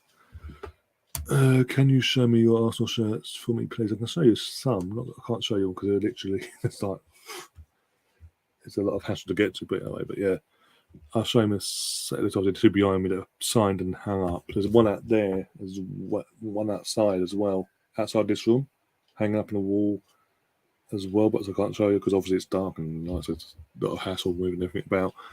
But yeah, I can tell you about it. Let's go for the chat. Between 2000 and 2005, United were bigger rivals than Spurs. Spurs are never really.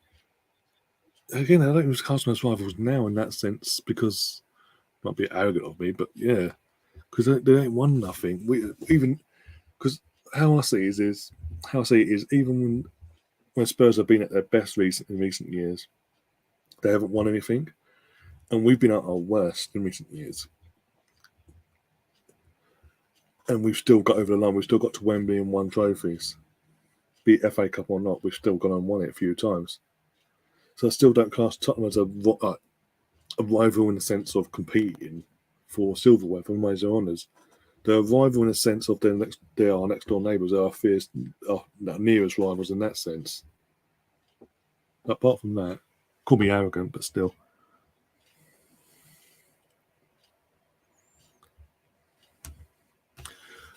Wenger is rightly an Arsenal legend. Yeah, never disputed that either.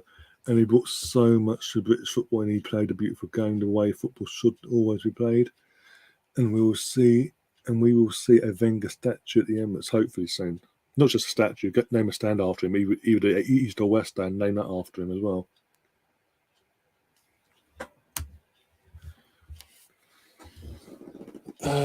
But yeah, in terms of shirts wise, you've got, obviously you can see behind me there, famed one. You've got two famed ones there, the 05-06 season, the entire squad.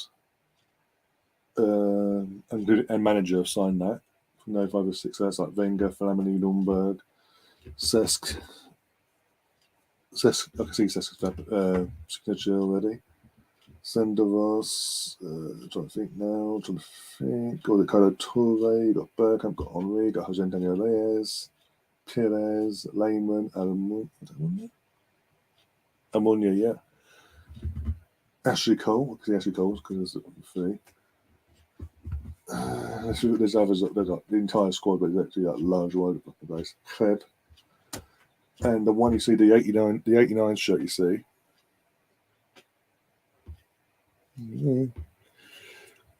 Not so bad at camera angles there, but yeah, the 89 shirt you see there, that's a match worn David Rocastle shirt signed by Alan Smith, George Graham, and Mickey Thomas. I think Perry Groves is on there as well. Yeah, he's there. But yeah, the main ones are obviously George Graham, Smith, and Groves. Obviously, from that night. But that's one of the. That's literally one of. I can't. Again, the wife, because obviously it was his wife. His wife donated that shirt to a charity fundraising event years ago. Years ago, just after we moved to the Emirates. To help raise money towards Bob Wilson's charity, basically the Widow Foundation. And obviously, as I was asked, is there anything you'd like to sort of donate, basically, to help towards raise money for it? And that was one of the items she put forward. That obviously David, before obviously Arsenal, that was like his treasured item, like sort of, because obviously because obviously from that season, his first league title and all that jazz.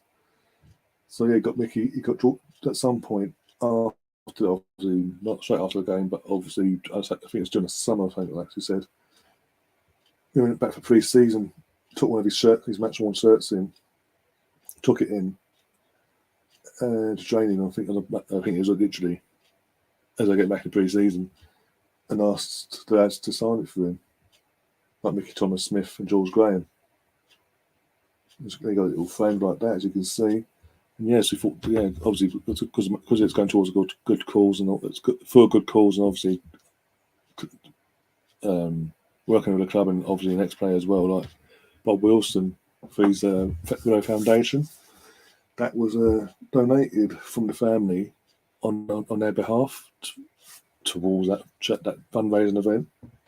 So you've got that. The COA is in there as well, but from the club as well. But yeah, that's actually match one.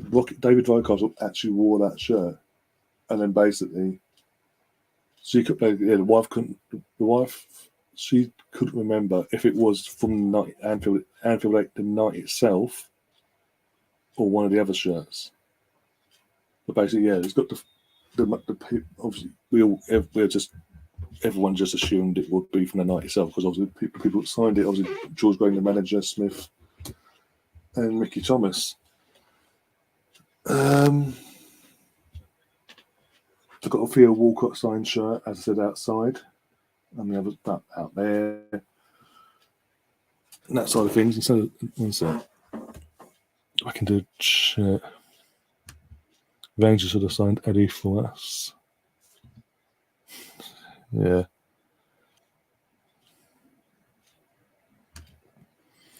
We want an upgrade on our team, not make it worse.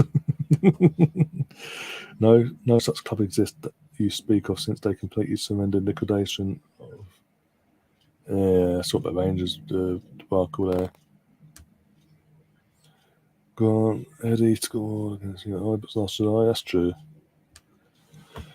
But yeah, so got that. I'm trying to think now, was it the Bergkamp thing? I've got that for Christmas. Shirt wise, actual shirts I still actually wear that I've got names I've got the 11-12 home shirt with Wilshere on the back, and I've got another one a few months later with Henry on the back, just because, why not? I got Arshavin on the, I can't remember what year it was now. I think now.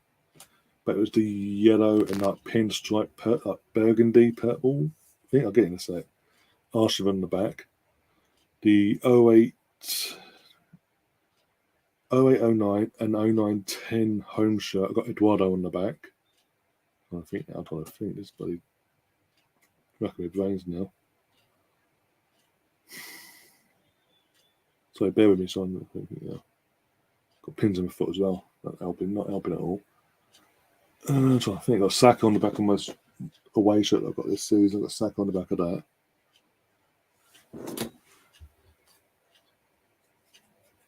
I think also fucking loads. Fucking the same minute I can't fucking remember. Jesus Christ, one sec. There's another one. Balls to this. There's Bergkamp I've got like years ago. I've got an Henry from the Invincible season and a Freddie Lundberg one from the 02-03 season home shirts. Those now because I'm obviously an adult now. I had to frame them too though, so they're hanging up elsewhere. Oh bloody hell! Man's got a mush on that side of things. Mesut Ozil. I've got Mesut Ozil for Arsenal third shirt from when Puma were making our kits. So we had number 11. Yeah, number 11. It was a cup font as well. The nice cup from before Puma went off on their madness basically before the end. Got that. Aaron Ramsey I've got on the 16-17 home shirt.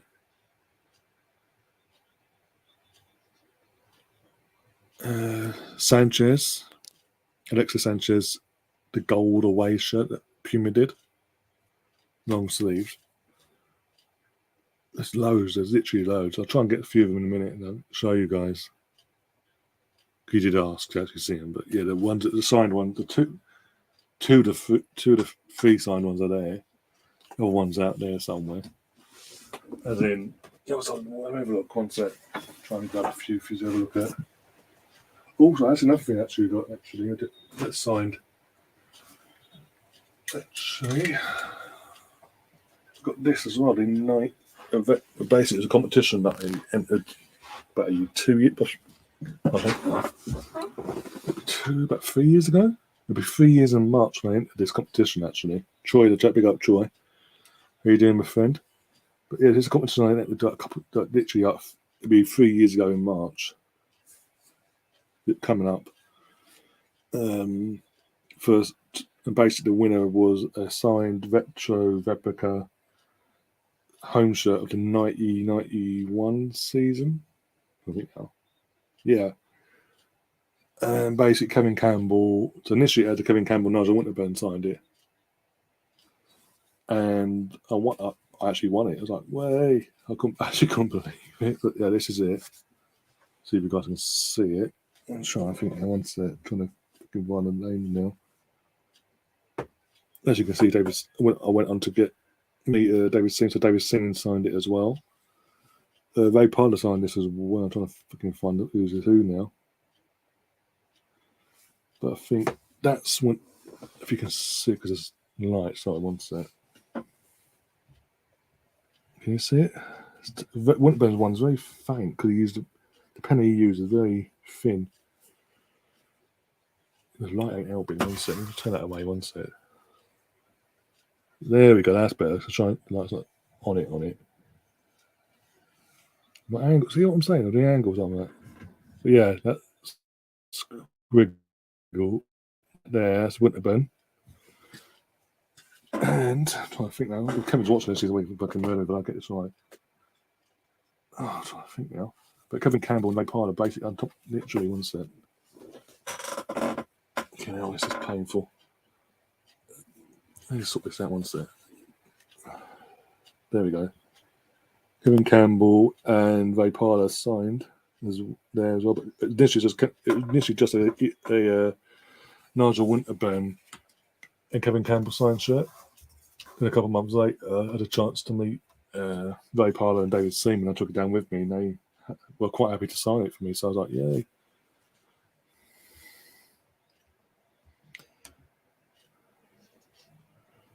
That's the shirt with the AFC down.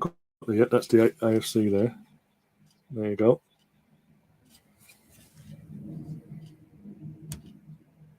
Amazing top. Says big up bits coming, by the way.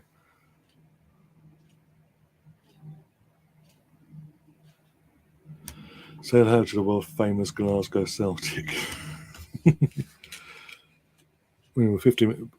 Says a lot about the second half. We've been speaking about Arsenal, let's be honest.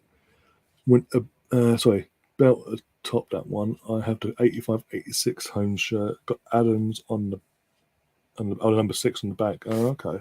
Because he used to be back there, the number 6s, yeah. And then Troy's saying he's got that shirt as well.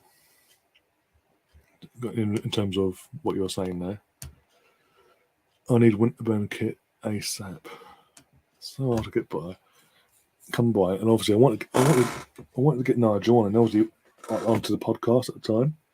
He went on to another. Oh, he's in trouble. Booking. He's got a booking. I thought it'd be a lot worse actually. Frank keeps on about Gerrard, doesn't he? He's obsessed with Gerrard.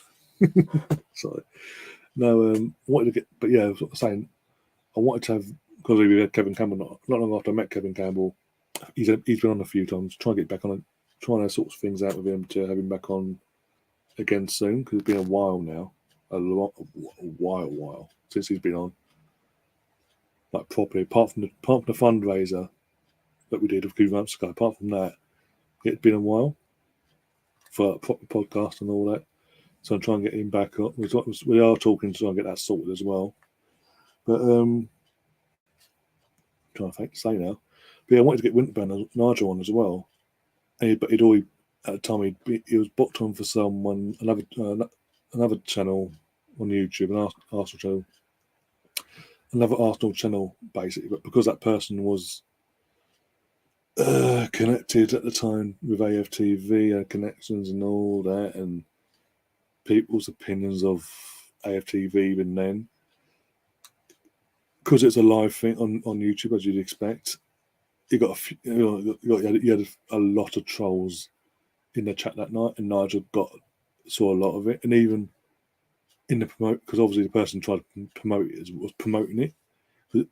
Let's actually rearrange it. So it was initially meant to be a certain night. I can't remember again. Don't really ask me the dates, but yeah, it was meant to be on a certain night. The guy was promoting it left, right, and centre, and it just the anti-AFTV lot basically came out in their fucking droves and basically like, are you having digs at Nigel, because obviously Nigel's got Twitter, doesn't use it much, but he's got it, and basically just taking digs in left, right, and centre, like what you doing, because it's so against AFTV, like the people themselves, which initially put him off. So the guy then had to go away, have a chat with Nigel, and reassure him that everything would be fine. And yeah, rearranged it again, promoted it.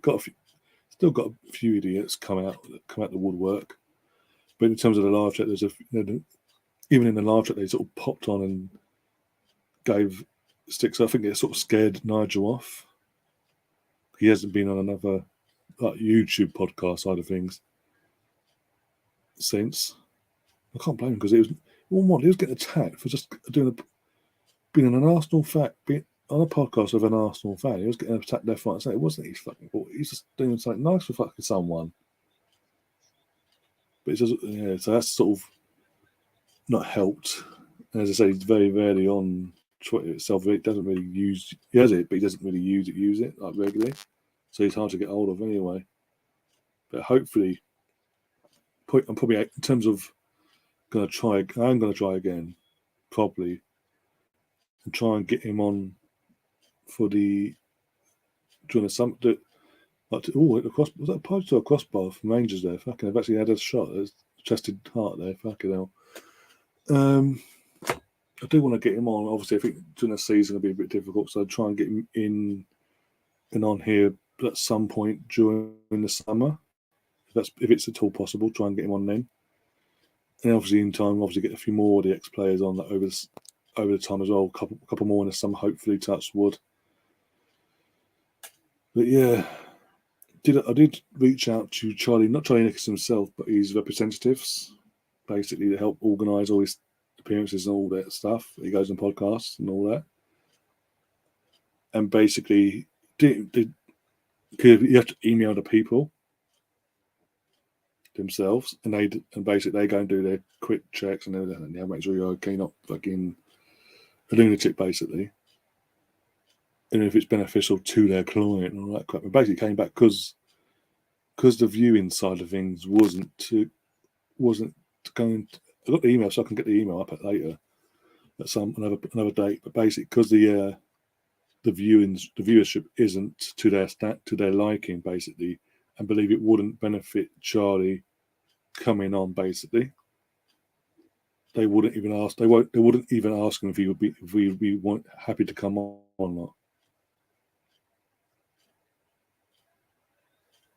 So yeah. So in terms of getting someone like Charlie Nicholas on, apparently, according to his management, I need to get my viewing numbers up, like massively,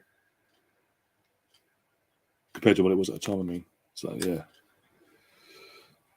But yeah, so you've got to deal with that side of things at the moment as well. But yeah, there's obviously, we've got there's ex-centers out there that are quite happy to come on and they've got free time. Kevin Campbell, as I said before, Nigel Winterburn is going to be. I think because there's been a bit of time breathing space between the two, I think it'll be easier to get him on now than it would have been immediately after what happened on that YouTube channel. Yeah, I'd love to have Nigel Winterburn part of the 89 team, 90, and obviously my first growing up, the first left back side I grew up with as an Arsenal fan. Before Silvino and Ashley Cole came along, obviously later on in my teenage life, going into my teenage life.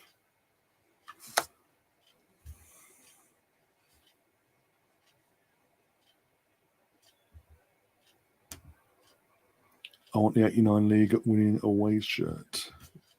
That one behind me, basically. The one in the middle, I mean. Yeah, it's so hard to fucking come by. Even when they did, what was it when they did us obviously stop manufacturing our kits again? They did was it the first retro range they did was the away 89 shirt, wasn't it? I think. And it went like that, didn't it? It's so hard to come by, and look, even if you go on eBay, you've got to have your wits about you and know what you're looking for like the fine details in the shirt, because you could quite easily come across one looks legit and all that, like with the old Adidas logo and all that, but it'd be a fake and all that. I'm one for that. If I'm going to go down that route and get one like you see behind us with the Adidas and all that, I want the actual real thing, not some fake rip-off.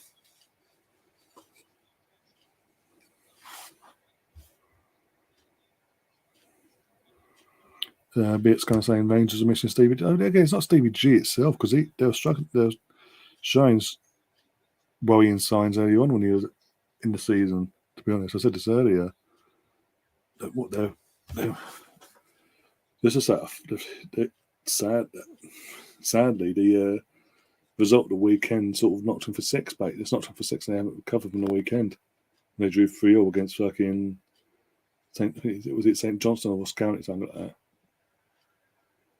And they've only really tried to get that score in this game now in the last 15 minutes.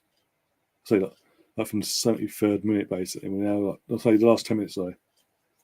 They've tried is actually a bit lower. That's 21, but they've only tried in this game for since the 73rd minute, to try and do anything in this game. And look, these other shirts. One sec.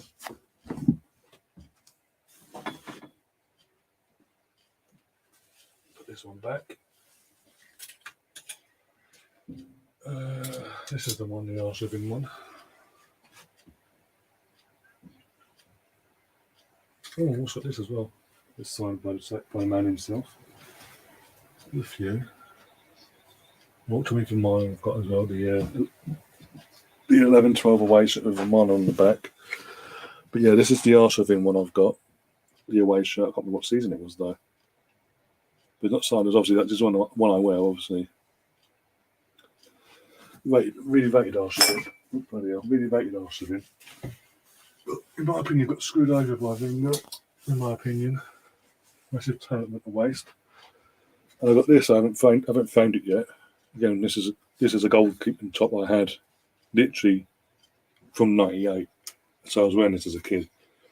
Again, when I met David Seaman for some of the other shirt that I showed you a minute ago, he signed this as well for me, and got a photo of him holding this shirt as well.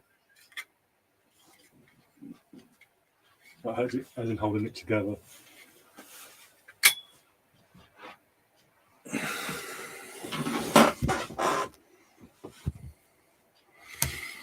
Gio should make the players walk home tonight. If I don't know where they've played tonight, I would. Like, what are you doing? Get away from that coach. I'm going home from the coach. You ain't. Me and the coaching staff are. You ain't.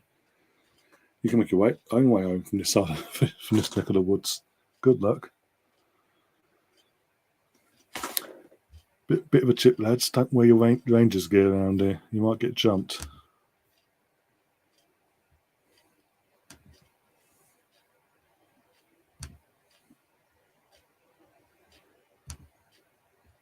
Not condoning violence, by the way. I'm just saying that's.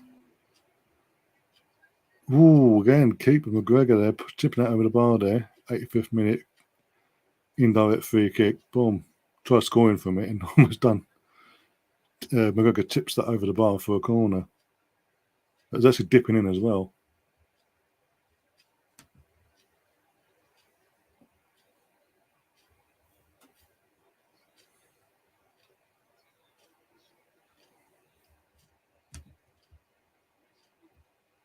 No one got one dislike. Ooh, I wonder who that could be from. I want to be our dear friend that's trying to cause YouTube drama. Got laugh. Puny, pathetic little man. Arshavin still owns Anfield. Yep, his first two appearances at Anfield as an Arsenal player, scored 4 goals. 3 in the first game. Obviously scored a winning goal the following season as well. In the 2-1, was it 2-1 we won? Yeah, 2-1 win we had. I was watching the DVD the other night, the 09-10 season. We were in the away kit was like that midnight blue with like blue pinstripes going through. Oh, we got other Rangers / Chelsea fan in the chat. How you doing? Hope you're keeping well. Arshavin was born a member in Pinnassa part of the UEFA Cup final in 2008 for Zenit St. Petersburg. 6 months, I'd say 6-7 months before we brought him. Originally, we were meant to have him in the summer. We were meant to get him in that summer. But signed, but it kept dragging on throughout the whole summer. I mean, even on deadline day, there's a big chance of it happening on deadline day on the summer side of things. And then it's just Peter couldn't get it done in time. Basically, time ran out, so we had to wait till winter. And even then, we dragged it to fucking deadline day. Then we had to get an extension, basically, just to get it over, get the medical over, just to get the medical in time. All Celtic fans are all turning their backs to the. It says it all. The Celtic fans aren't even watching the game; they're all turning their backs unanimously, joint linked arms, and are literally bouncing up and down. Remember, City used to do that briefly when they started going into the European tours. They got picked up from Poland or something like that. They briefly did that, like at their games, like we'll try that here. That as soon as the success came there, they stopped doing. They've stopped doing that, haven't they?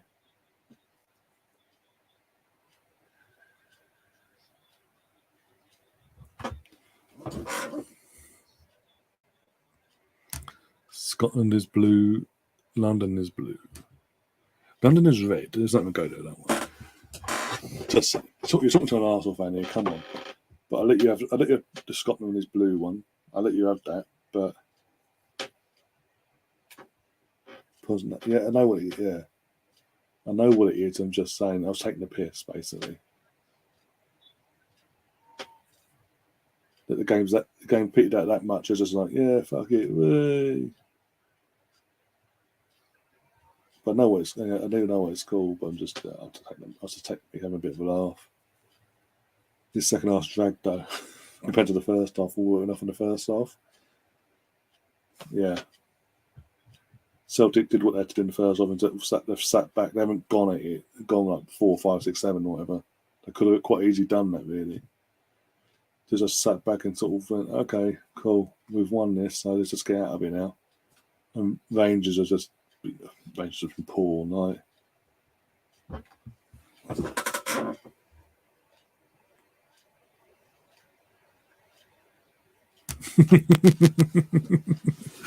I knew what he was doing. So the arse of insert to trigger more bad memories of Rangers fans.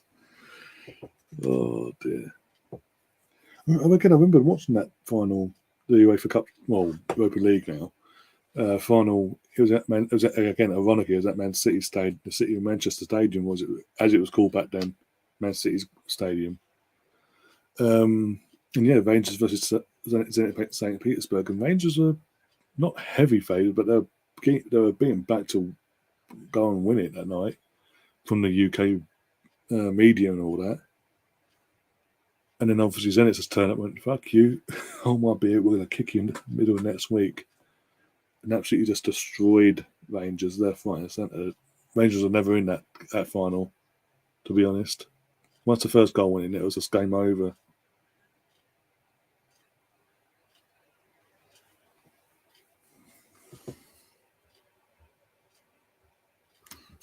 The only shade of blue in London is the Tube. Is in the Tube, sorry. Yeah, on the Piccadilly lines. It's called a Piccadilly line seat coverings, did you?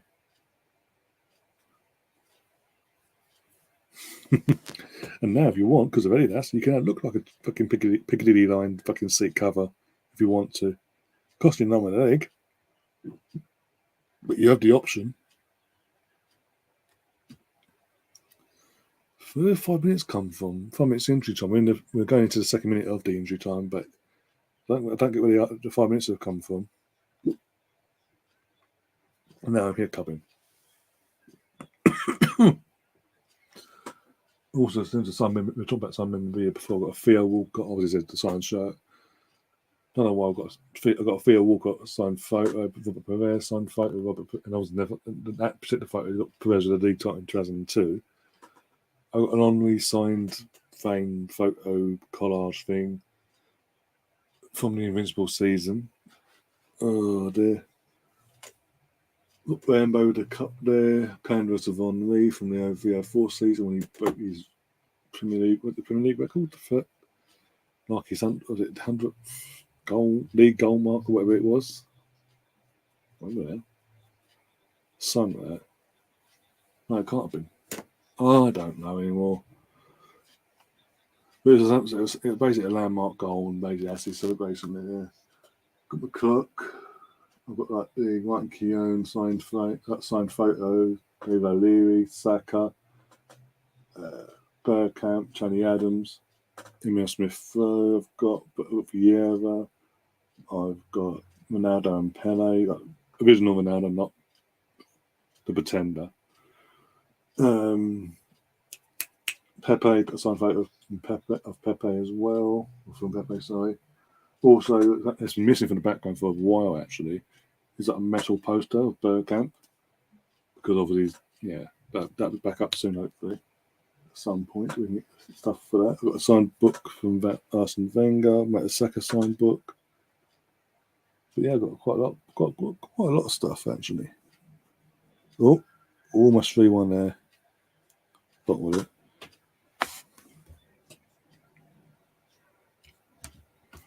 Champions of Europe, and you guys have achieved. Don't. Well, technically, it's don't. The fact that what's done me is that Adidas came together with obviously between Arsenal and Adidas. They came together and they went well because obviously having a station named after us and just Arsenal Tube Station and all that. Let's do something to celebrate that. It's like, okay, let's see what you do with it. Let's see how weird how funky this could be. Then when they did the grand unveiling, it was just literally they're gone. Seat covers. Everyone wants to look like a seat cover apparently. And then charge them an arm and a fucking leg for it. Like, fuck off.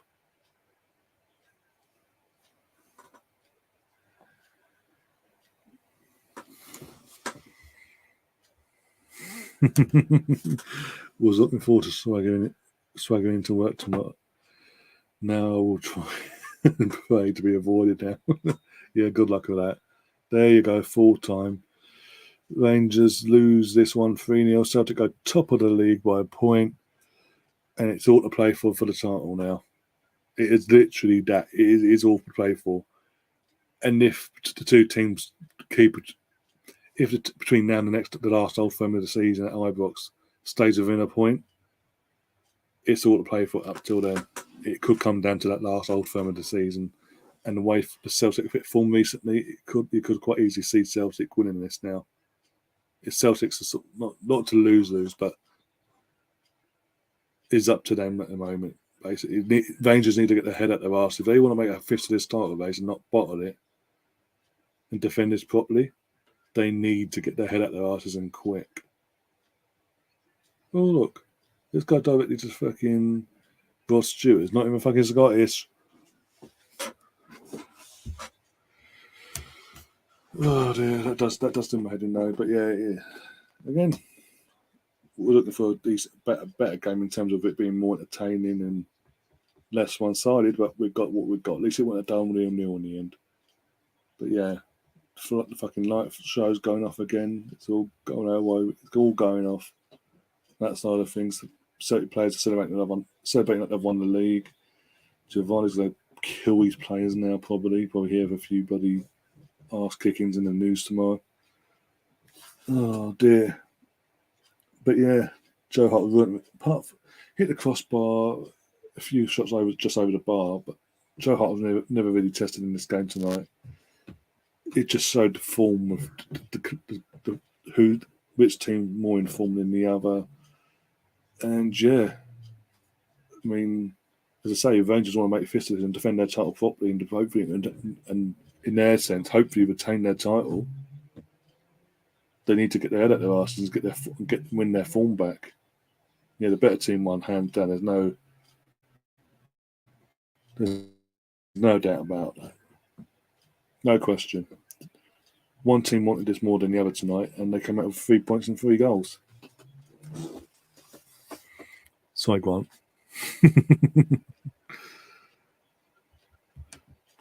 Surprised Rangers didn't have more in the first half. This is what I'm just saying there. One team wanted it more than the other straight from the off, and they got the reward for it straight from the off. Nice early goal. It's sort of from there on in. For the rest, especially the rest of that first half, you can only see one team coming out of this for 3 points.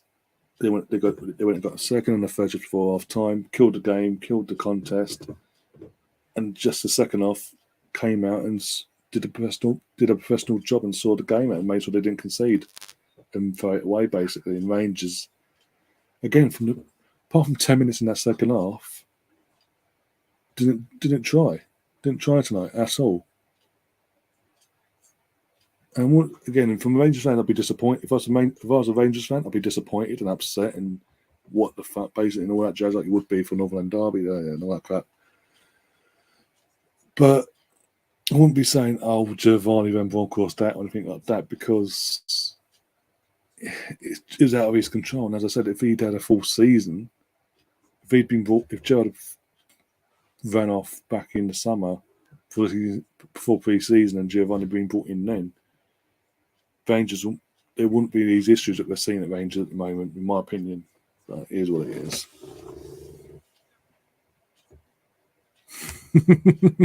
Can you make my mod lettering green, please? Stefan, if you become a member, I'll do whatever you want. I'll make the whole system green if you want. For a week.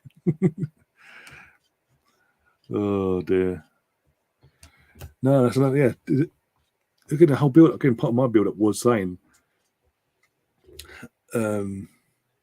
what we're doing tonight, obviously covering one of the most intense, fiercely fought out rivalries in world football, not just UK football, but in world football.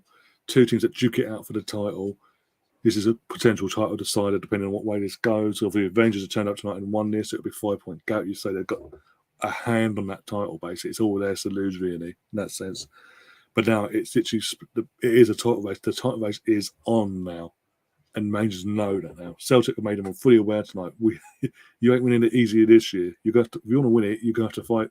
You have to actually go all the way this time.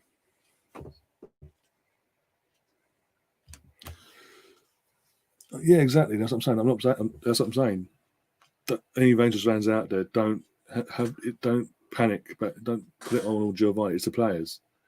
Again, if he'd had a whole summer and the entire season itself with the players, I don't think you're seeing the problems you're seeing. If anything, he wouldn't be literally now a point behind in second to this slot. But look, it is what it is. It's now. It makes it 24 games. There's no games in hand between the two of you. There's a point in it. It's going to be who's going to blink first now from here between now and the next Old Firm near the end of the season. Which again, as long as he doesn't clash with any Arsenal games, I'll cover that game as well, because that will decide the title no matter what. Whoever wins it, if it's a winner or a draw, basically.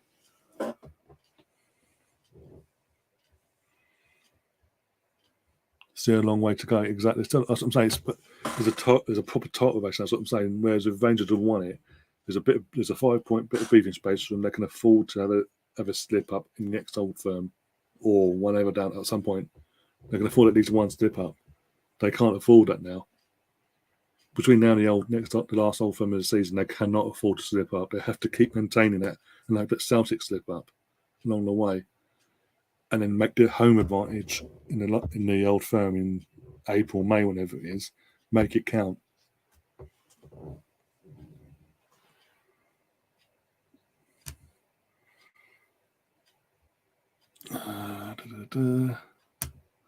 Thanks, saying top of the league.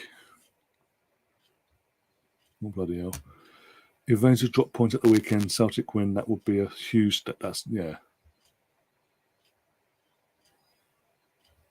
There are two Old Firms. I thought it was only one. I think they've only played one this. What did I think? There's only 3 a season. I swear you've played one already this season in the league. Like one season it's 2 at Ibrox, 1 at Celtic Park, and then the following season it's. I always thought it was that.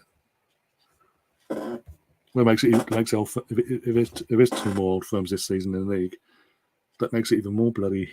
Oh my god, even more intense. That's gonna be fun. Okay.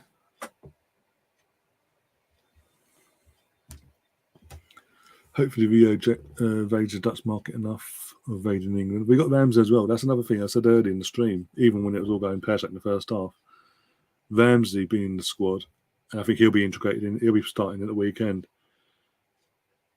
Going forward, as long as he maintains he keeps injury free and all that, and he slots into Giovanni's system, he's going to be key for this title race as well. Him being in the not just in the Rangers team, but in the SPL itself.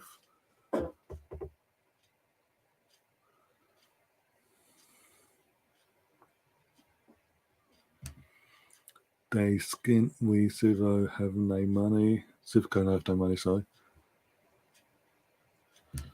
Yeah, I thought there was 1 old firm left. You get 3 old firms and then you have 1 in this split. Oh, yeah, because they do yeah, the way they've done the league now. Oh, okay, because it used to, yeah, okay. I just thought they stuck to the old system, the old 3 season thing.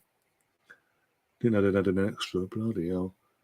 So that's even fucking hell. So either way, the next old firm will decide who wins this title. Be it in the split, then the next one must be in the split. When they split the league up, basically,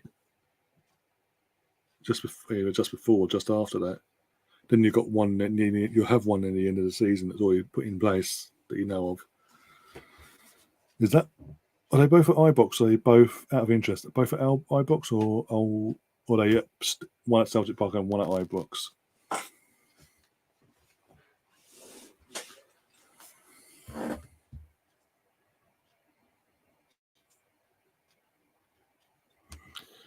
It's good. That was my. Even though this is another thing I was worried about. Even though I didn't make it a sub only chat. When I've seen, obviously, because we've got Grant and a few other Rangers fans that have subbed to the channel for a while now. When I'm seeing Celtic fans come in and give us, I'm thinking, oh no, it's going to kick off. I was actually crapping myself, to be honest. Ibrox. Next one is at Ibrox for the last round of the normal fixtures, and then the split back up to. Oh my god. Okay. Well, the Ibrox one, as I said, well, me fans, what I was saying before, then the Ibrox old, even though the split one, but one side, the next one then at Ibrox is going to decide the title by the looks of it. Even though there's going to be 1 more afterwards, whoever wins the Ibrox Old Firm will go on to win the title, I think, because the momentum's on their favour, and even after the split, then again that momentum continues, and it's very hard to fucking make the other team slip up, basically.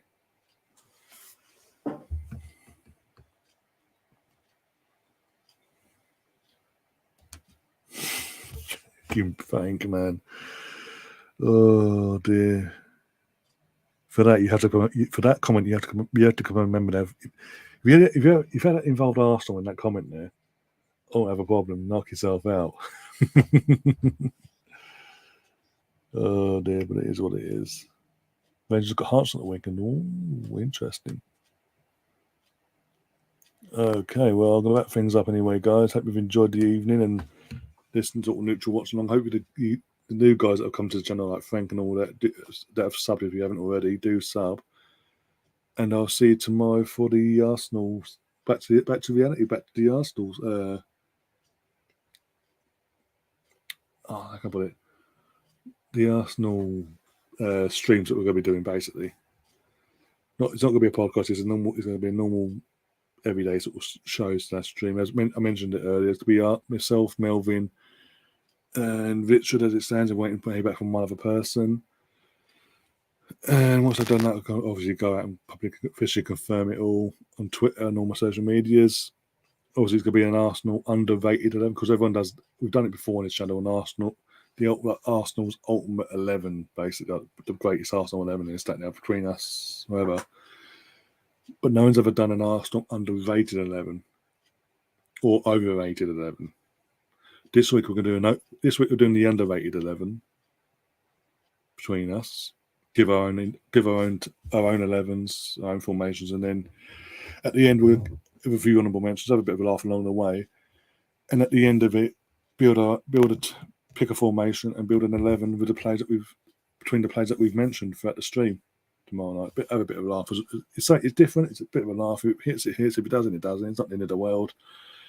And then on Saturday, Saturday afternoon, nice and early, 12:30 kickoff between Arsenal women and the Man United women's team in WSL to get ourselves back on track on that and maintain ourselves at the top of the WSL until further notice. Oh dear.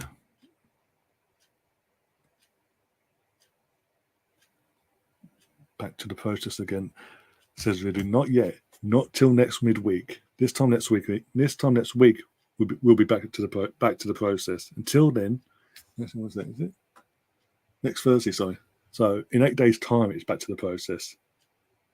Until then, it's the women. We concentrate on the women's team. They're doing well. We can back them. Oh dear.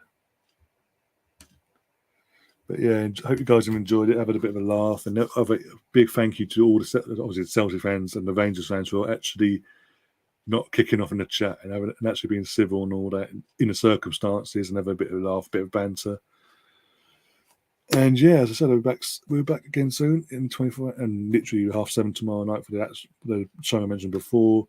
12:30 kickoff on Saturday. Go live about 12:15. And then trying to think, might do FA Cup watch on. If there's any decent games on TV, I don't know yet. Other than that, then next week we're back to doing the regular Arsenal podcast with myself, Steve, and a couple of guests, and get back into the swing of things. Looking forward to the back end of this season now.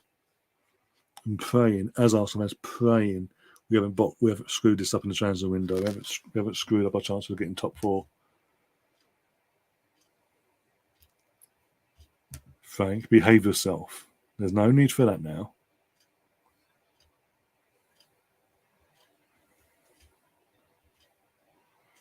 Frank's good. It's all good. AFCON. Is that this? Oh, Thunderwood. Big up Thunderwood. What happens to Senegal, actually? That's a point. Because if it's Senegal v Egypt, it's Mane versus Salah, obviously. Then yeah, I'll do a watch on for that. Let's have a look. How's that going? Oh, they must have won that one. So let's have a look. So, yeah, if it's Senegal versus Egypt, I might do that, actually. Fucking that'll be one to watch. Jesus, might be actually. I did a AFCON watch along for Nigeria versus Egypt earlier on in the competition. That was a fucking dice game ever. I was like, no, how can it be this dull? Cardiff won today against Barnsley. Brownie be happy then. Huddersfield beat Derby. AFCON. Yep. Stefan is asking, is it on the BBC? The Man United game, I think it's on Sky. The Arsenal v Man United. Senegal in the final, and then Cameroon versus Egypt semi-final. Oh, you know what? Actually, will then. No matter who wins tomorrow's semi-final, then because we've got Senegal versus Cameroon or Senegal versus Egypt. Yeah, I'll do that then. If you guys are interested. Yeah, I'll sort that out. That's no problem. Let me know. I'll put a poll out in a bit, and you can let me all know if you're interested in me doing that, and I'll sort that out for you. Be interesting. It can't be as bad as Nigeria versus Egypt early on in the competition. Jesus Christ! Actually, will it be online? It will. In terms of the Arsenal women's games. If you haven't got access to Sky, I think check the FA player. If not, the likes of his go on other channels. say channels, streaming sites. But basically, yeah. So okay, cool. I'll do that then on the AFCON final. That's Sunday, is it? So I can do that. Or I'll double check when it is. But yeah, probably Sunday when the finals usually are. But yeah, then Daddy Rosie. So yeah, the weekend's pretty much planned, and then I've got the podcast coming back, regular proper podcast coming back next week as well, and all that jazz. Obviously, Arsenal v Wolves. Well, Wolves v Arsenal technically because we're away. And then, I'm trying to think then, we do play at the weekend. Got Brentford, isn't it? I don't know. I'll sort that out. Yeah, it'll come together as basic. Once I look at the part basically what's coming, what the fixtures are and all that, the dates and all that, I'll sort all that out as well.